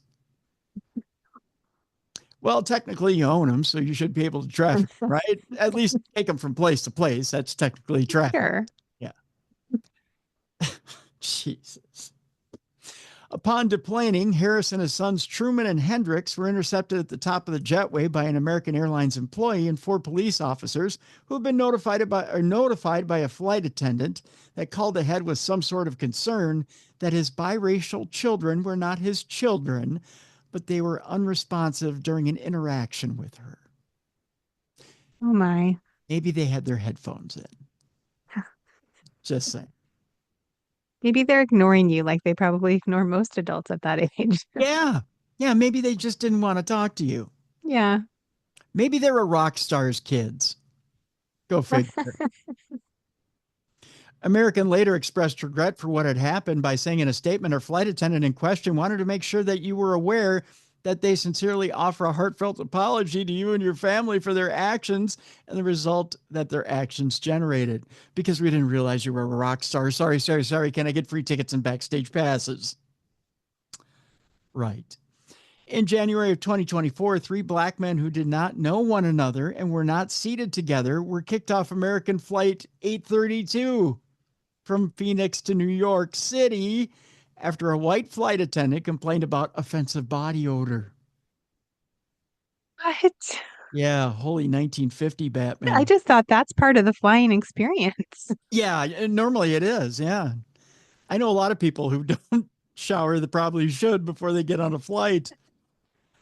This, according to a lawsuit the trio subsequently filed. 5 other black passengers were also removed from the aircraft. The men's complaint alleged. The case was later settled in a confidential agreement. American told The Independent at the time that it committed to providing a welcoming and inclusive environment to all customers, just not if you're black. I made that part up. American is such a bad airline. Just saying. The following month, Pamela Hill Veal, a retired black circuit court judge, oh yeah, they went after a judge. That's probably the worst thing you can do, was seated in first class. Well, what was she doing there? Aboard an American flight from Chicago to Phoenix, but prohibited by a flight attendant from using the first class lavatory, because why would she be there? What the heck? Instead, the 70-year-old Hill Veal was instructed to use the restroom at the back of the aircraft. How Oh classy my goodness. be American. Oh, I hate American Airlines. Hill Veal, who again was 70, was instructed to use the restroom at the back of the aircraft. Oh. Williams and Shishulka's complaint states this shortly before landing, Hill Veal used the first class restroom anyway. Good for her. After which the same flight attendant threatened her with arrest after she did so. Why? Because you used the bathroom while being black, I guess. I don't know. Hill Veal was escorted off the plane and met by police, which declined to arrest her. Good for them. I hope she pulled out her ID, which showed that she was a judge. And I hope the judge turned around and said, I hope I see you in court. Yeah, no kidding.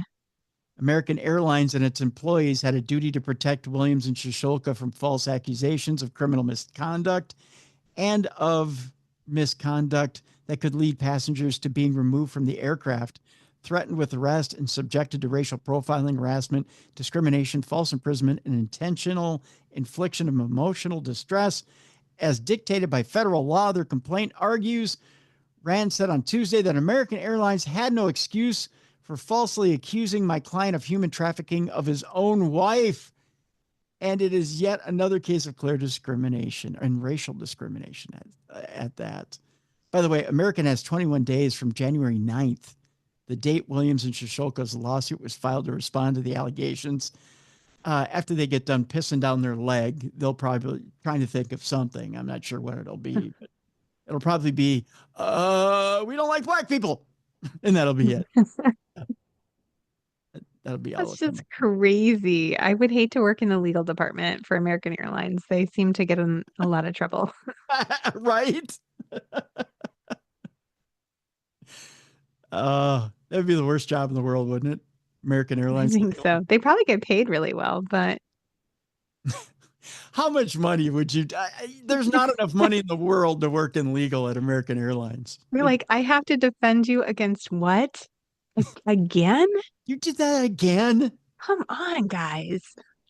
Jesus. Our next couple of stories here, Jess, have to do with why Florida is such a bad place.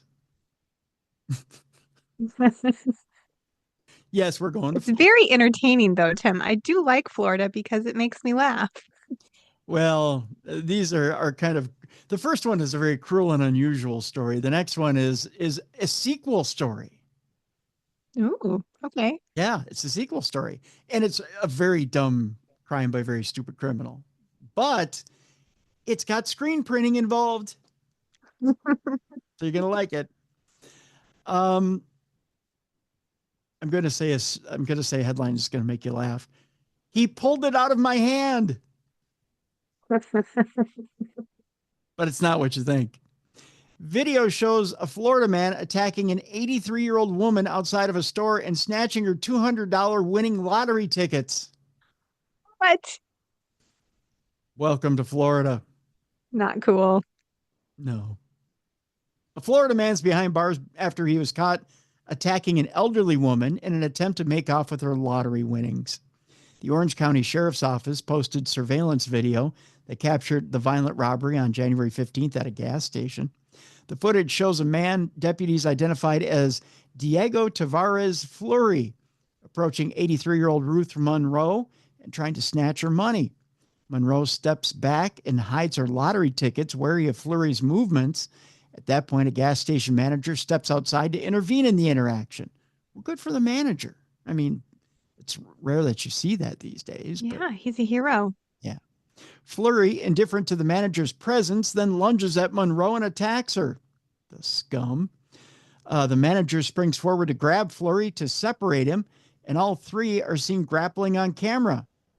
Now, that's a three-way dance I'd love to see. 83-year-old woman, store manager, scumbag. I mean, that, you know. I feel like the 83-year-old woman's probably pretty scrappy if she's in there fighting back. I think so. I hope she's got a hurricane or something that she can hit him with, right?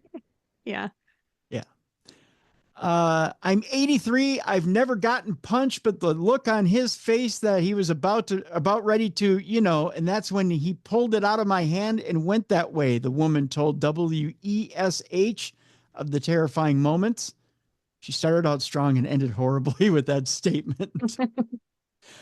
Fleury managed to steal Monroe's winnings, which amounted to about $200, and get away. Authorities caught up with him the day after the theft and took him into custody. He was charged with robbery, sudden snatching, and battery on a person 65 years of age or older. One of the gas station employees says that Monroe often visits to purchase lottery tickets, while Fleury regularly loiters around the store, so he doesn't even buy anything. He's on the prowl. He's a loser.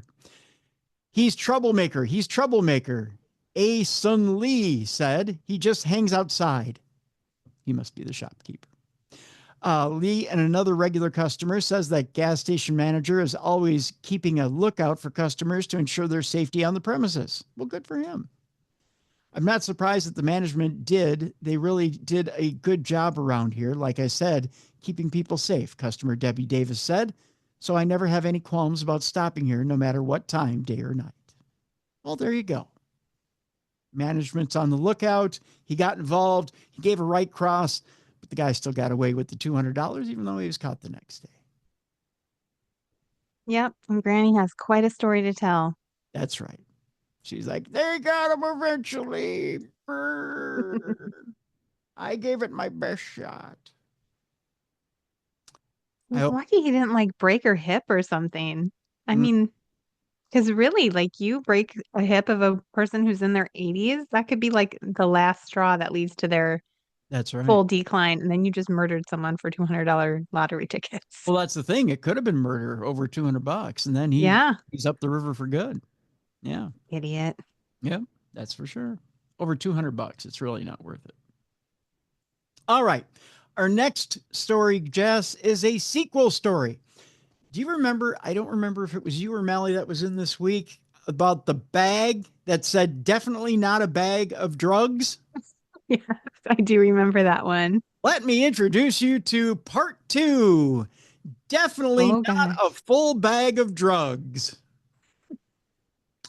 That's right, kids. We have a sequel because if it worked the first time, well, it's got to work a second time, doesn't it? Definitely not a full bag of drugs, part 2.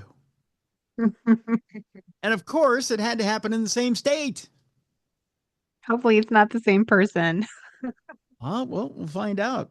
A Florida woman is jailed on narcotics charges after she was found with methamphetamine and assorted drug paraphernalia inside a bag labeled definitely not a full bag of drugs. Do you think the cops are going to go, oh, that's not a full bag of drugs? I'm not just a half full bag of drugs. That's right. Just a half full bag of drugs. I'm going to leave that be. I'm going to go search the rest of the car. Maybe it's in the gas tank. Right.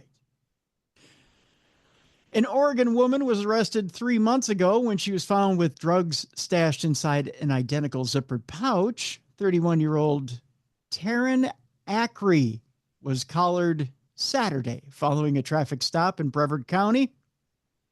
Acree was a passenger in a vehicle that was searched by cops who discovered meth, needles, digital scales, and other drug items among her belongings, which included the definitely not a bag full of drugs bag.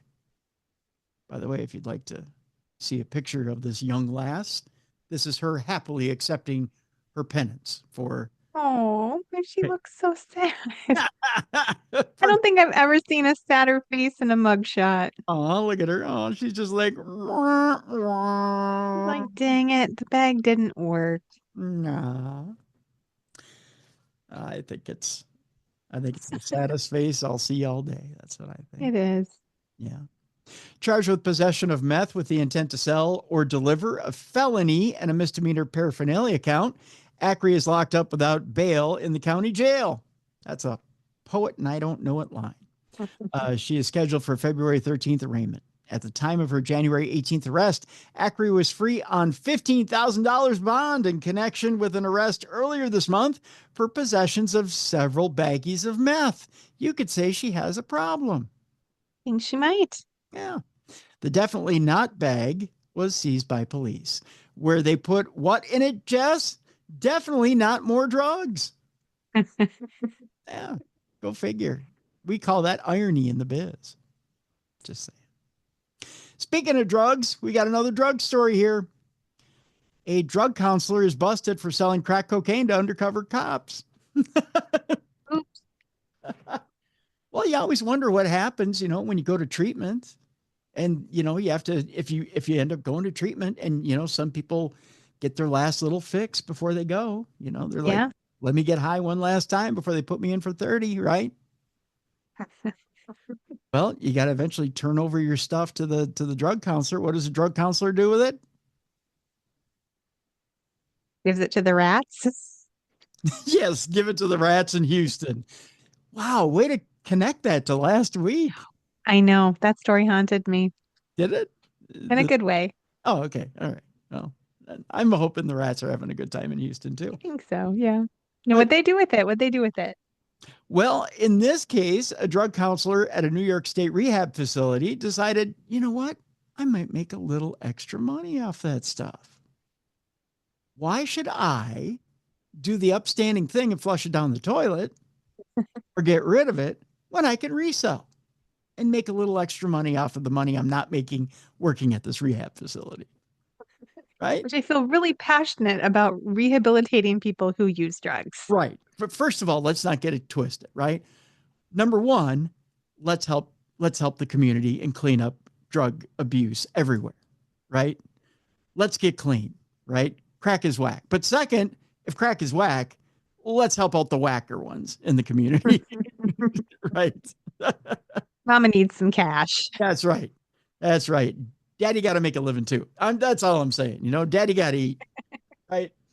So this drug counselor at a New York State rehab facility sold crack cocaine on multiple occasions to undercover agents because he's not that bright. That according to police who arrested the alleged dealer on felony narcotics charges. Acting on tips from the public, investigators began probing 54-year-old Alvin Lewis and subsequently identified him as a narcotics and dangerous drug dealer operating in Dutchess County towns about 80 miles north of New York City. On multiple occasions, Lewis sold crack to agents with the local prosecutor's drug task force. According to officials, while conducting surveillance of Lewis, police determined that he worked overnight hours as a counselor at Arms Acres, an inpatient rehabilitation clinic. Lewis was busted Tuesday evening while driving a few miles from his Wappingers Falls residence. Boy, that's a colorful name. Wow, I want to move there. Yeah, Wappingers Falls.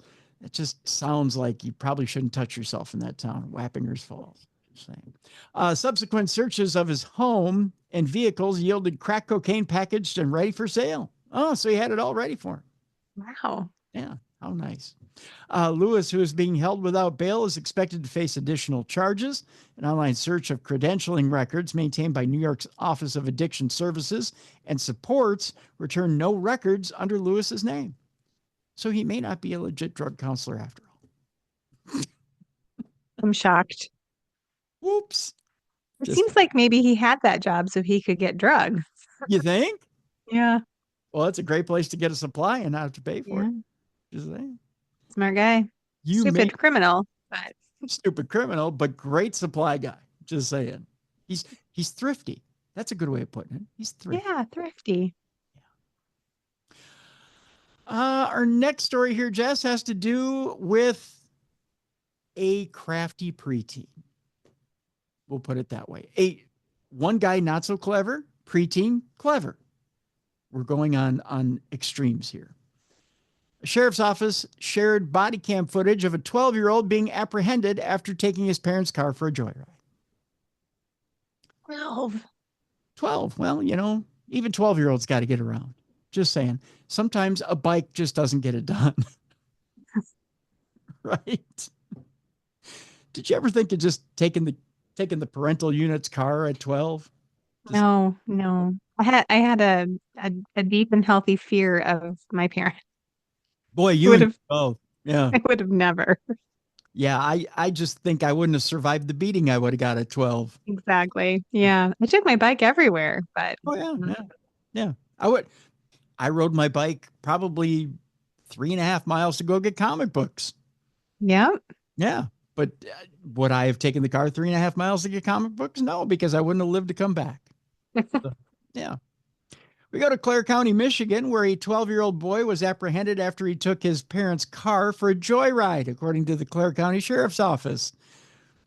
There wouldn't have been any joy for me coming back after that ride. I think joyride's a bad term for that. Clare County Central Dispatch received a request from the Grand Traverse County Sheriff's Office at 4:16 a.m. on Sunday, January 12th, to be on the lookout for a red 2000 Chevy Blazer. Boy, when he picked a joyride, he sure did, didn't he? A Chevy Blazer. You know, the coil goes out on that thing and you aren't going anywhere. Just kidding. 2000 Chevy Blazer, the coil will burn up in that thing faster than you could ever. You might as well have just ridden your bike. That's right. You might as well have ridden your bike. You're gonna get further. The vehicle was reported taken by the owner's 12-year-old son, according to the Clare County Sheriff's Office. How would you like to be the one to make that call? My Blazer's gone. I know it's my son. Would you go get him? Right? Wouldn't you just as soon just called a buddy? Oh, yeah, that would be a bad call to make. Yeah. Deputies from the Clare County Sheriff's Office located the vehicle on southbound US 127 near westbound US 10 in Grant Township. The deputies conducted a traffic stop and apprehended the 12-year-old who was alone in the vehicle. Now, okay, this is where I have a problem.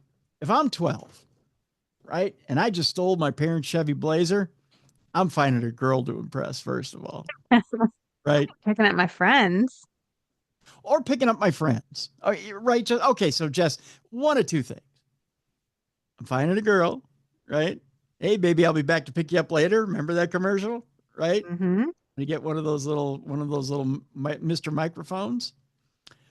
Second thing I'm doing, I'm picking up all my buddies. That's right. Going for a cruise. That's right. We're cruising. You're not catching me alone. I mean, we're doing it up, right? The sheriff's office shared body cam footage of the traffic stop, which looks like it could be fun. After handcuffing the 12-year-old and taking him back to the patrol car, a deputy can be seen searching the back of the vehicle.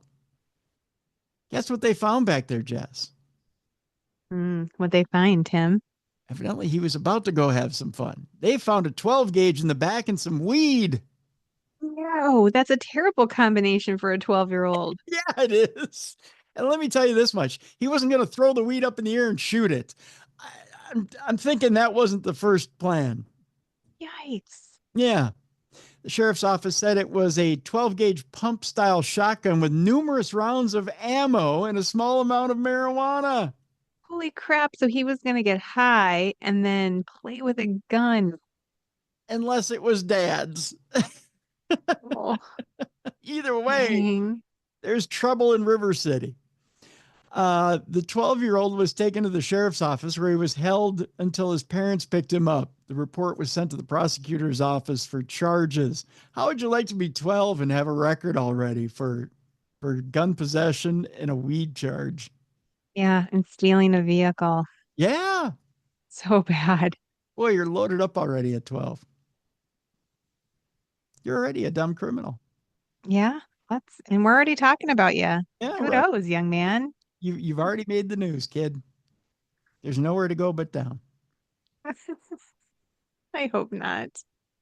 Speaking of nowhere to go but down, I've got a unique story here, Jess.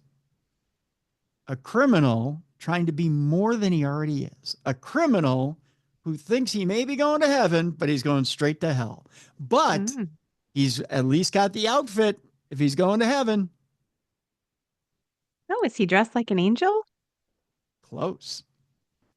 Thou shalt not steal. Cops seek a Coconut Grove thief who's donned a Jesus Saves Lives t-shirt. Huh? You got to impress the big guy while you're There you go. doing dirt. Hmm. Just saying.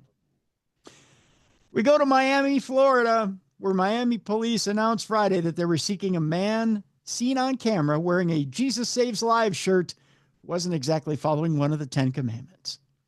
Police say the suspect hit at least 2 homes in the Coconut Grove neighborhood on December 29th, one at around midnight on Tiger Tail Avenue, and another at 1:15 a.m. on South Shore Drive.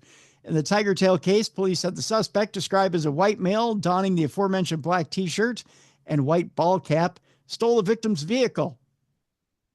So wait, thou shalt not steal is one of those 10 commandments. But what if he was going to turn the car into wine, which would be turned into something else? The blood of Jesus. Maybe. I don't know. Maybe. Yeah, I don't know. Right? He had to steal the car so he could get to the lake so he could walk on the water, Tim. Right. I get it. I can dig it. In the South Shore Drive case, police said a victim told investigators that after waking up, it was discovered that the screen to the window was missing and several household items, including silver and gold figurines, were stolen. Detectives reviewed surveillance videos and believe the suspect may be responsible for more crimes in Coconut Grove.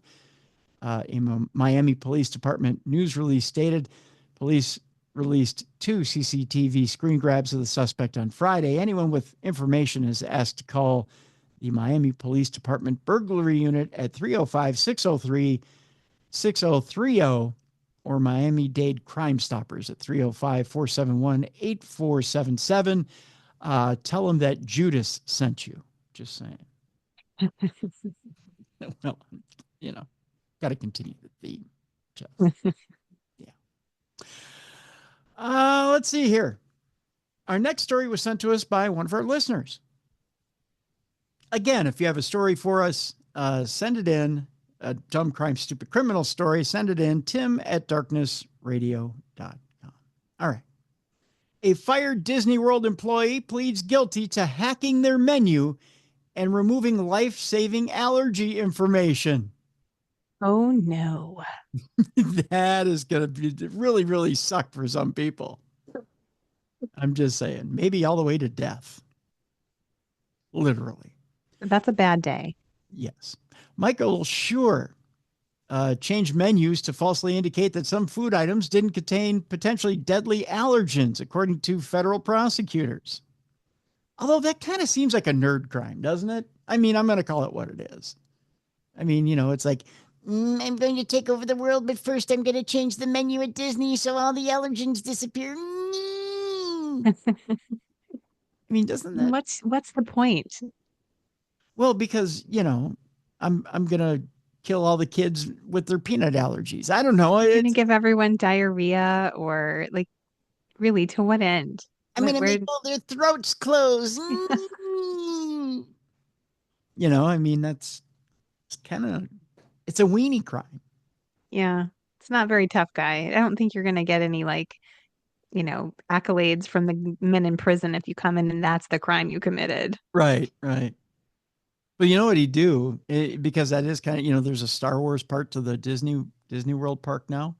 As they're all choking from their peanut allergies, he's going to hold his hand out like this and pretend he's force choking them like Darth Vader. That's no, it all makes sense. Yeah, doesn't it make sense now? Yeah. See, I put 2 and 2 together and gotten 6. You're so smart. Well, I try. A former Disney World Resort employee has pleaded guilty to hacking into one of the company's computer systems and removing life-saving allergy information from restaurant menus. Michael Schur was fired on June 13th of 2024 for his alleged misconduct. He worked as a menu production manager, and his termination was considered contentious and not considered to be amicable. Boy, that's proper speak, isn't it?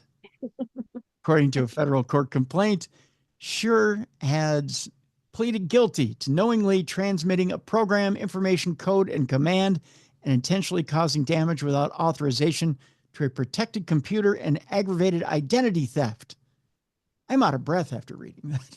That's a lot. Yeah. That according to a January 10th court plea agreement. By the way, If you ever want to know what a nerd crime is committed by, or what somebody looks like who commits a nerd crime, this is it right here. This is Mr. Sure right here. Well, he looks like trouble, Tim. I'm going to make you all get your EpiPens out. That is absolutely his voice, 110%. Yeah. In a statement to Fox News Digital, Scher's attorney, David Hawes, said his client is prepared to accept responsibility for his conduct. No, I suppose. You'll rue the day you crossed me. Unfortunately, he has mental health issues that were exacerbated when Disney fired him upon his return from paternity leave. He added, "Oh, it was a revenge crime, Jess." Great. He has children. Wonderful. Oh, do you see where this comes from? If my child can't have peanut butter, neither can yours. Ooh. Yes. Yeah. No one was ever at risk of injury, it says here, and he is deeply remorseful for what had happened. What do you mean nobody was at risk of injury? Yeah. So he got canned and then he hacked in and changed the menu as revenge against getting fired. But someone could have really gotten hurt. I mean, some of those allergies, like you said, they can freaking kill you, man. Yeah. So what, I don't get what he means. Nobody would have gotten injured. Sure, certainly they could have gotten injured. If you're frying something with peanut oil and someone's got a peanut allergy, their throat could close up and literally kill them. Yeah. So yeah. Throw the book at him. That's right. Hang him by his balls. Which is what it would sound like when you hang him by his balls. Fox News Digital has reached out to Disney, to which they said, "What are you doing reaching out to us for?" No, I'm just federal prosecutor said, Sure, who they called a threat actor. Oh. Which after that, he had the biggest orgasm he's ever had in his life. Was responsible for the creation and distribution of all restaurant menus for the company.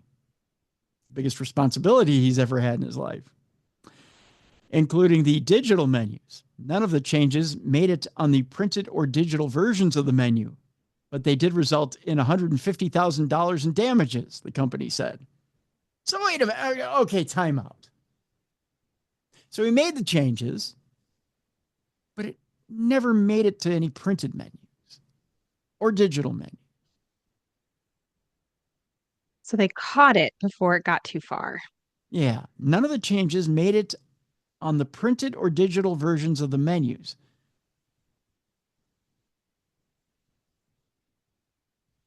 But it cost $150,000 a day. Just in maybe, I mean, it can't possibly be in manpower to change it back. Right. Did it, what, it hurt feelings? Is that, I don't get where the $150,000. Pain and suffering. Right. Here's the quote. Namely, the threat actor manipulated the allergen information on menus by adding information to some allergen notifications that indicated certain menu items were safe for individuals with peanut allergies. See, I told you it had to do with peanuts. When in fact, they could be deadly to those with peanut allergies. The complaint states, those peanuts. Scary. All I know is I got some chipmunks in the yard that'll take care of that for you. Mm-hmm. They'll eat your peanuts. Yep. That didn't sound right. The allergen alterations focus on peanut, tree nut, shellfish, and milk allergens, prosecutors said. More specifically, the threat actor. Great metal band name, by the way. Threat actor. Added notations to menu items indicating they were safe for people with specific allergies, which has potential fatal consequences depending on the severity of the customer's allergies, prosecutors said. It is believed these menus were identified and isolated by Company A prior to being shipped out to restaurants and were not distributed further. Oh, so they had been printed, but they hadn't actually been distributed. That would be expensive. See, Jess, there's fail-safes. Yep. Lots of proofreaders. That's right. But what a weird thing to do as revenge. Like, I'm really gonna get them, you know? And sit here and had code say And by the way, this. Jeff, the name of the movie coming out surrounding this case, Yeah. Indiana Jones and the Faulty Allergen Menu. Yeah. Look for it Well, coming this I'm a fall. fan. I'll go. I'm a fan. Hey, I love anything Harrison Ford does. So, Oh, me too. yeah. Named my dog after Indiana Jones, so that's how much I love him. Hey, I named a chipmunk after him. So, yeah. Although this Indy will eat the peanuts Yes, and safely. and safely. Yeah. Although that'd be something if I found a chipmunk that couldn't eat a peanut. If I had to give him an EpiPen shot every time he ate. What a sad life for a little chipmunk. Oh, but it'd be funny, wouldn't it? He'd eat one and go, and you'd have to give him an EpiPen shot every time. Yeah. Yeah. My Indy, he could eat anything. He ate all of the Easter candy, all of the chocolate Easter bunnies, like the giant ones, and all the wrappers. He ate everything, and he didn't even get sick from it. He just Seriously? pooped. Yeah, he just pooped out the wrappers for like a week. Jeez. He had guts of steel. Pooping out rappers. Isn't that what LL Cool J does? Just saying. It's a joke. It's a little rap joke for you. It's only 30 years old. Mm, I well done. give myself a rim shot, but that sounds dirty. An oldie but a goodie. Oldie but a goodie. Speaking of dirty jokes, it's time now for our not safe for work portion of our program, Jess. If you haven't cleared the kids out yet, you probably should, because we just did a story about allergens and we don't want them getting sick. They might be allergic to these dirty jokes or Might be dirty allergic. stories. That's right. You might need to get your EpiPens back out. If you're in front of your boss right now, you just don't want them to know that side of you. So you probably want to get rid of them too. We're going to do this segment in 5, 4, 3, 2, 1. Here we go. A man in Florida, here's a shock, used a GPS tracker to run into a woman. Notice I'm using air quotes. Ew, creepy. Yeah. He's skeevy and he's socially awkward, ladies. He's available. And yes, he works at Chipotle. There's another shock. Yeah. Yeah, ladies, you ever been to Chipotle to get that favorite guac you love? And there's that skeevy worker going, So, are you available later? Yeah, so he can stalk me and make me a burrito. Sweet. Yeah. Well, guess what? He put a tracker on your car. Oh, gosh. Man used a GPS tracker to run into a woman in Florida in an apparent effort to rekindle a years ago sexual relationship. I can't believe anybody boffed this guy. I'll show you this picture in a moment. A Florida man hid a GPS tracker on the car of a female victim in an attempt to engineer a chance for him to coincidentally run into her, according to a criminal complaint. Jess, would you want to run into any part of this man? Not on purpose. He looks like a little boy. Doesn't he kind of look like a weasel? And not in a good way. I mean, like, He looks quite young and with a little facial hair that just looks kind of scrappy and yeah. I mean, there was a time in my life where I had a little bit of problem growing facial hair, but not like that. does he have a tattoo on his, like, coming up from his chest? Or is that like some weird curly that is a chest tattoo. hair? Yes, that is a tattoo. Take a look at that. That's a tattoo. Oh, okay. It's probably a tattoo of I don't know, a coupon from Chipotle for free guac. I'm sure. A tattoo of an avocado. Yeah. Oh, yeah. Ooh. Probably. So, did you want free guac today? Here's a code for it right here. Scan your phone on this. Yeah. It's pretty disgusting. Investigators allege that 22-year-old Chipotle worker Tyler Michael Strack, future serial killer, purchased a Cube brand tracker from Best Buy and installed the device on the woman's automobile. So creepy. What do you want to bet that was the first time he ever got laid and probably his last? No, it might have been. Maybe that's why he's so desperate to hang out with her again. I think so. Chances are he's probably sticking it in your burrito too, if you know what I mean. Ew, no, not like the guy with the donuts and the kid's birthday cake. That's not sour cream. Oh, Just saying. The victim discovered the tracking device last year and contacted police using a series of subpoenas. Investigators linked Strack to the item's purchase and to an email provided upon purchase of the cube tracker. Asked about Strack, the victim told cops that she had a brief sexual relationship with him. Emphasis on it lasted 2 minutes, Tim. well, you're giving him credit, Jess. You probably saluted quickly, shot even faster, and then she laughed hysterically. Or cried. Or cried, or both. What a waste of my time. I think he cried, actually, after all that. Yeah. She had a brief sexual relationship with him several years ago, which ended with no further substantial contact. I'm sure you could probably understand why. Yeah.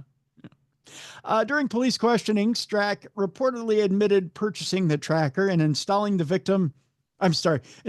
device on the victim's vehicle. There was a Freudian slip. Installing the device on the victim's vehicle at her residence in an attempt to run into the victim. Boy, that is creepy. It really is. He knows where she lives, went to her residence, took the time to install the thing in her driveway. Yeah. How do you think you're going to get away with that now anyway? Doesn't everybody have cameras? Like, we have so many cameras outside of our house. We see everything.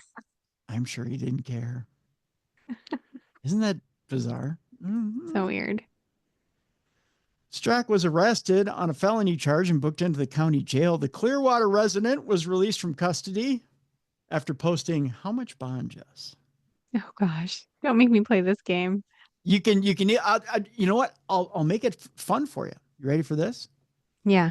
You can guess in dollars or burritos. All right. Well, burritos at Chipotle are not cheap. So I'm going to go with 50 burritos. That might be, you know what? I think you're dead on. Come on. $5,000 bond. I'm going to go buy myself a lottery ticket right now, and I hope some guy doesn't try to steal it from me. In the parking lot. Yeah. Yeah. I think that's dead on. Yeah. Because it's wow, go me. I think it's what? How much for a burrito over there at the old? I would say $8 or something. I mean, I just got this for my kids last night, and the 3 of them ate for like $40. So it was over $10. I mean, right around there. You can't eat reasonably anywhere. No, not even McDonald's. I mean, I think McDonald's has back like their $5 menu or something. Well, they're doing a thing now on their. I only know this because I did it the other day. On their app, they're doing a buy on the McValue menu. Buy one get one for $1. Oh, that's nice. Yeah, so I managed to eat for $11 the other day, but this is how I did it. So it was the buy one get one for $1. I bought a Coke, and it was free medium fry Friday. That was how I managed to get everything for $11. That's really nice. Well, and if you use the apps, you do get like, the frequent flyer bucks or whatever they call them, and yep. Chick-fil-A, I get free chicken sandwiches, like, I swear, every other week. So we must eat there a lot. It's like every time I go in, I'm like, I get another free sandwich. Yeah, no, I'm a big fan of the apps. Only for that reason. Because yeah, they're nice. And you can order ahead and they bring it out to your car. I feel like a queen. Yeah, right. So do I. But that's because I wear a dress when I go there. So I want to see this. You need to record it next time. I will. Maybe I'll make it a feature on the website. Drive traffic there. Just saying. So Mr. Strack, we're back to him. The Clearwater resident was released from custody for 50 burritos. There's that. But no frequent punch card or anything like that. Do they still do punch cards over there at the old? No, it's pretty much. No, I think you have to do it on the app. There's no punch cards. Yeah, okay. According to court records, Strack has only been previously cited for traffic infractions like careless driving, operating a vehicle without insurance, and driving a car with expired registration. So he's not a stranger to the courts. Yeah, but he's not a hardcore criminal. Stalking's new. Yeah, that's, well, he's upgrading. Yeah. He finally found a gal that was worth it. Like, I live in Florida. I have to up the ante here. That's right. Everybody else has graduated before me. So there you go. We're not going much further outside the state here in Florida. We have another Florida story because Florida is officially the state of debauchery. So we're going to stay there. This story is only a couple of weeks old, 2 weeks old to be exact. I don't know how this one slipped through my grasp, but it did just. So we're bringing it back out because it's an oldie but a goodie. I know it's only 2 weeks old. Gunplay came after a male duo's foreplay. That's right. Because there's no trigger on that gun, if you know what I mean. Accused man was left with a handprint on his rear after all the excitement. Oh, no. This one's going to get spicy. And not Chipotle spicy. See what I did there? I tied it into the last. Yeah. Turns out a Florida man did not like it so rough. Police say that 61-year-old James Newland and his 33-year-old boyfriend, he likes younger. Yeah. We got a lot of those 30-year difference going on this show. Yeah. A little spicy today. Repaired last Friday to Newland's bedroom to have relations, meaning they were sexually intimate. Thank you for clarifying. Yeah, well, it says that in the story. So yeah, I'm just thank that writer for clarifying. Yeah, I will. I'll send him a note.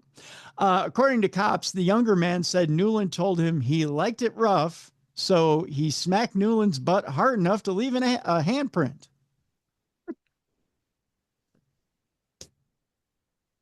That's pretty hard because how hard do you got to smack a butt to leave a mark?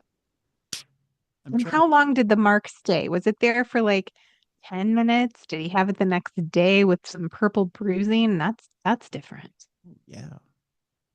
You got to rear up, right? I mean, yeah, just a little red handprint. That's not that big of a deal. But if you leave a bruise, black and blue handprint on my ass, I'm going to be mad.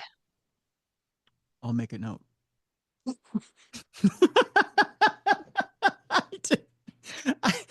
That's the best joke in the world, isn't it? Oh, I see where they're scribbling it down. Yeah, hold on. Yeah, I need a visual. I'll make it. After Newland told people on video will love that the little. I'll make it. After Newland told the victim to stop and that he was hurt. Oh, not just his feelings, but he was hurt. The man apologized, put his underwear back on. I love the visual of that too. Wow, this writer is really just spelling it all out for us. He is visual. He is a visual writer.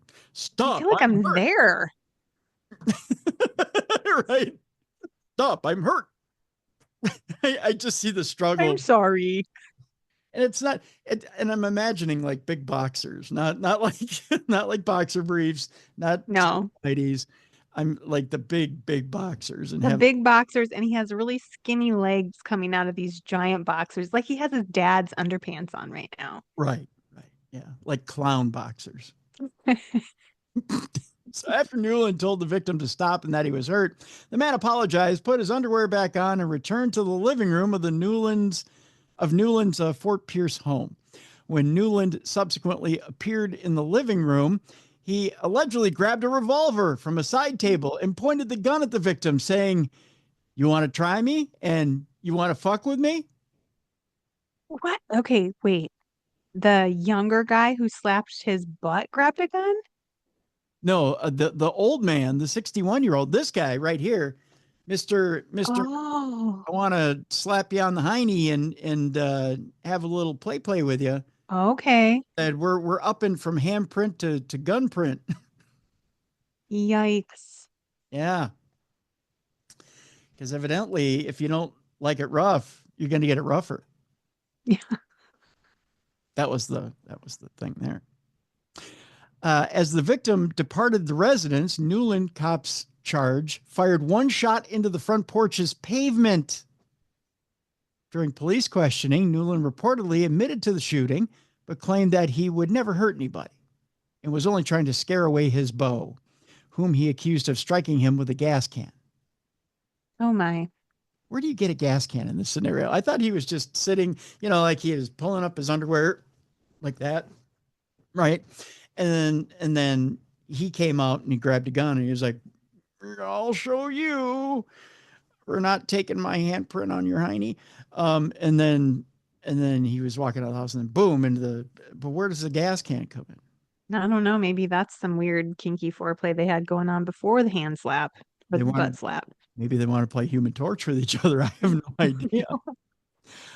Newland, who smelled of booze and had slurred speech, gave consent to search his home, where cops found approximately 9 firearms and ammunition.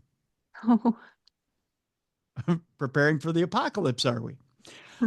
2 other guns were removed from Newland's car because wow, a good drive-by is always nice. And cops noted they found a bottle of lotion located on the left side of the bed in James's bedroom. Okay, didn't need to know that, but thanks. Okay. Everybody loves a good ditty party. Just saying. Newland was arrested and charged with aggravated assault with a deadly weapon, a felony, and 2 misdemeanor gun counts. Newland was released from the county jail on New Year's Eve after posting $25,500 bond. Wow. That's a lot of burritos, Tim. That's a lot of burritos. He has been ordered by a judge to have no contact with the victim. Would the victim really want to go back, though? I mean, I should hope not. I think he learned his lesson. Yeah. Find someone else. You can do better, buddy. That's right. You don't have to take it when you're being smacked on the hiney. Just saying. All right. I think now's the time we need a palate cleanser, Jess. Yes, indeed. I think it's been traumatic enough today. Yeah. But, and this is a proverbial big butt of the sentence, as in big meat butt, as in big smoking meat butt, as in barbecue. See what I did there? You were like, what are you talking about? Where are we going, Tim? You were thinking perverted. I'm thinking barbecue. You're thinking food. I'm thinking food. I'm thinking restaurants. I'm thinking you people can't handle your food when you go out. In other words, you can barely hit your mouth. It started with coffee, Jess. Yeah. You remember that?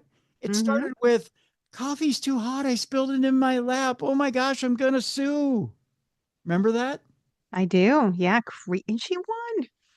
Well, now it's gotten worse. We're going to, I believe it's Bexar County, Texas, where a jury has found the Bill Miller barbecue restaurant, which, by the way, I've been there. It's delicious barbecue. It sounds yummy. They found them 100% negligent for serving dangerously hot barbecue sauce. Like spicy hot? Come on. First of all, when a restaurant puts out their barbecue sauces, they tell you exactly how hot it is. And the fun part is doing the hot ones and seeing if you can survive. Well, and you're the one who is stupid enough to go, I like it hot. So you're the one who picks if you want hot or not. Me, right? I'm a sauce wuss. So I go, mild, please. Mild, as mild as you get it. Sweet, sweet, mild right here. Right? I don't ever pick hot because it's going to burn my tongue. Right? Yeah. But if you do, that's on you. And I use this thing for a living. Not here on the air. I just, under the bridge passes, in order to make money. I don't know if I want to know where you. Palate cleanser, Tim. Palate cleanser. Oh, I'm sorry, palate cleanser. So the barbecue sauce allegedly gave the plaintiff a 2nd-degree burn, according to the plaintiff. Oh, wow. I'm not buying this for a minute. I mean, is that possible? That's so crazy.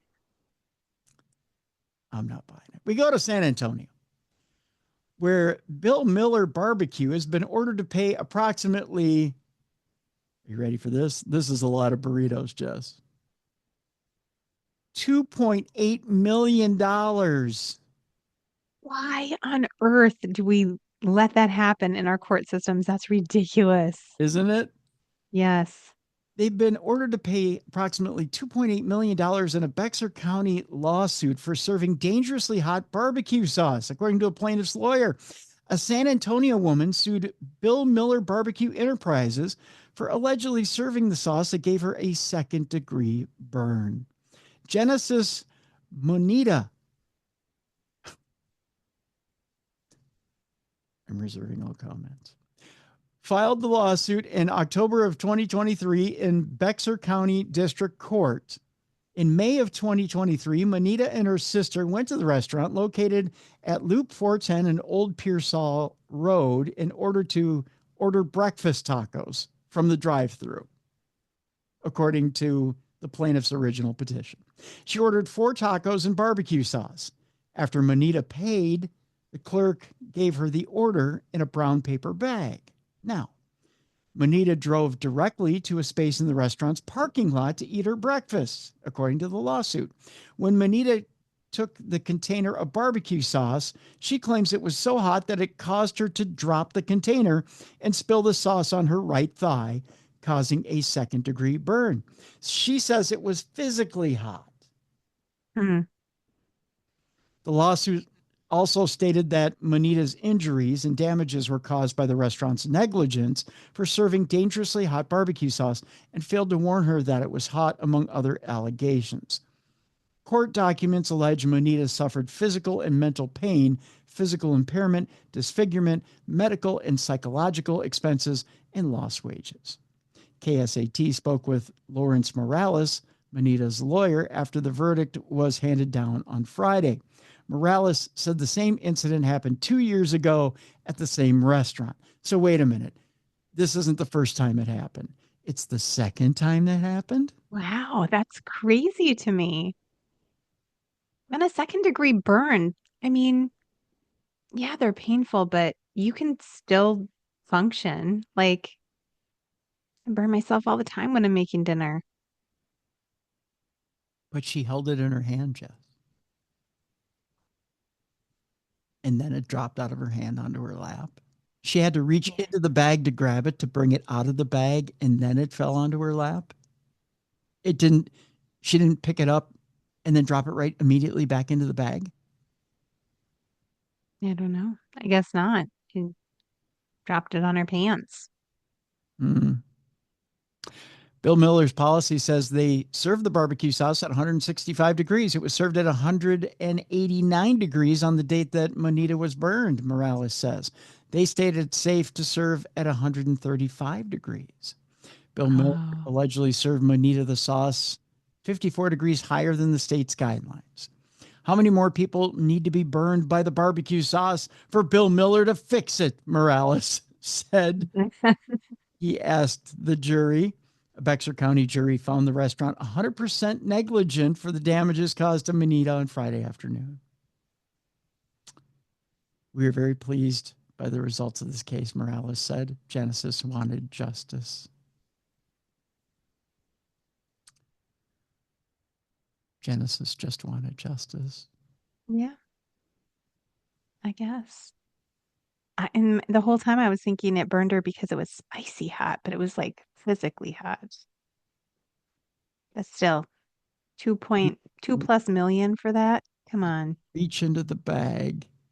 You can't tell by your finger. I have neuropathy in my fingers. Yeah. And I can't feel, but I can feel that this is somewhat cool to the touch. Right. And I have less sensation in my fingers than most people. If you can't pick up a container for 2 seconds and feel that it's too hot for you and drop it back in a bag. Yeah, you wouldn't even get it all the way out of the bag if it was that hot. Then Jess, pardon my French, if you can't tell that, you're a fucking moron. You don't deserve $2.8 million. You deserve to have a burn on your leg. Yeah. No.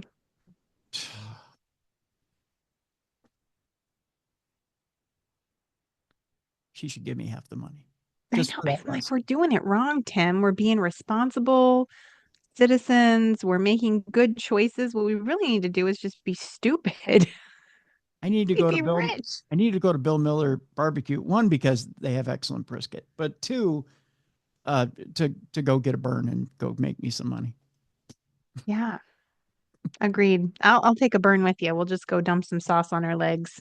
Hey, we could go have a sauce party if you want. I mean, you know, yeah, I don't know who's driving, you or me, but Intern Yoko, she's gonna drive. yeah, We're she'll just gonna get all saucy. just get all saucy. We'll throw it at each other. Oh, but it was too hot. I want 8.2 million. I'm just gonna throw a random figure out there. Be like, you ruined our modeling careers. Our That's legs right. are ruined.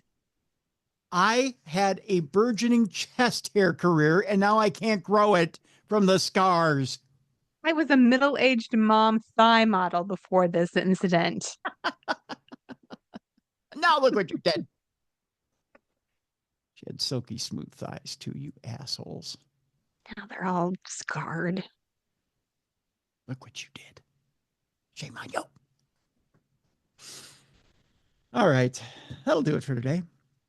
Tomorrow, the big program, Supernatural News.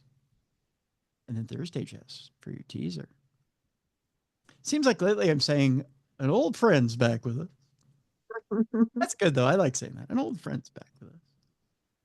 An old friend who's good at telling some supernatural story. Ooh, Yeah. my favorite kind. Yeah. And he's good at telling stories, too. And stories that have happened to him in particular. That's as much of a hint as I'm going to give. The book that was featured today, Blood and the Badge, is available in the description of this program. I'll do my best Porky Pig impression. And again, I do highly recommend it. It's one of the best true crime books I think I've read in the last couple of years. So, Oh, very good. very good book. And again, having to deal with the mob, corruption within the New York Police Department, and a couple of their own folks.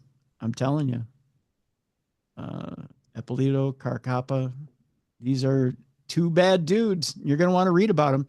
I highly recommend you pick up this book. And our guest today, Mr. Cannell, is quite the author. And again, written for the New Yorker and New York Times, among other publications. He's one of a kind. So please pick up the book and check it out for yourself. It's a good read. So that'll do it for today. We'll see you tomorrow for Supernatural News. For Jessica Freeberg, I'm Tim Dennis. Thank you so much for tuning in to the best in true crime podcasting. This is True Crime Tuesday. For more audio and video archives of True Crime Tuesday, intriguing content, and cool swag, check out darknessradioshow.com. Thank you for watching. The executive producer of Darkness Radio is Troy Palmer. Join us tomorrow for Supernatural News with Jessica Freeberg.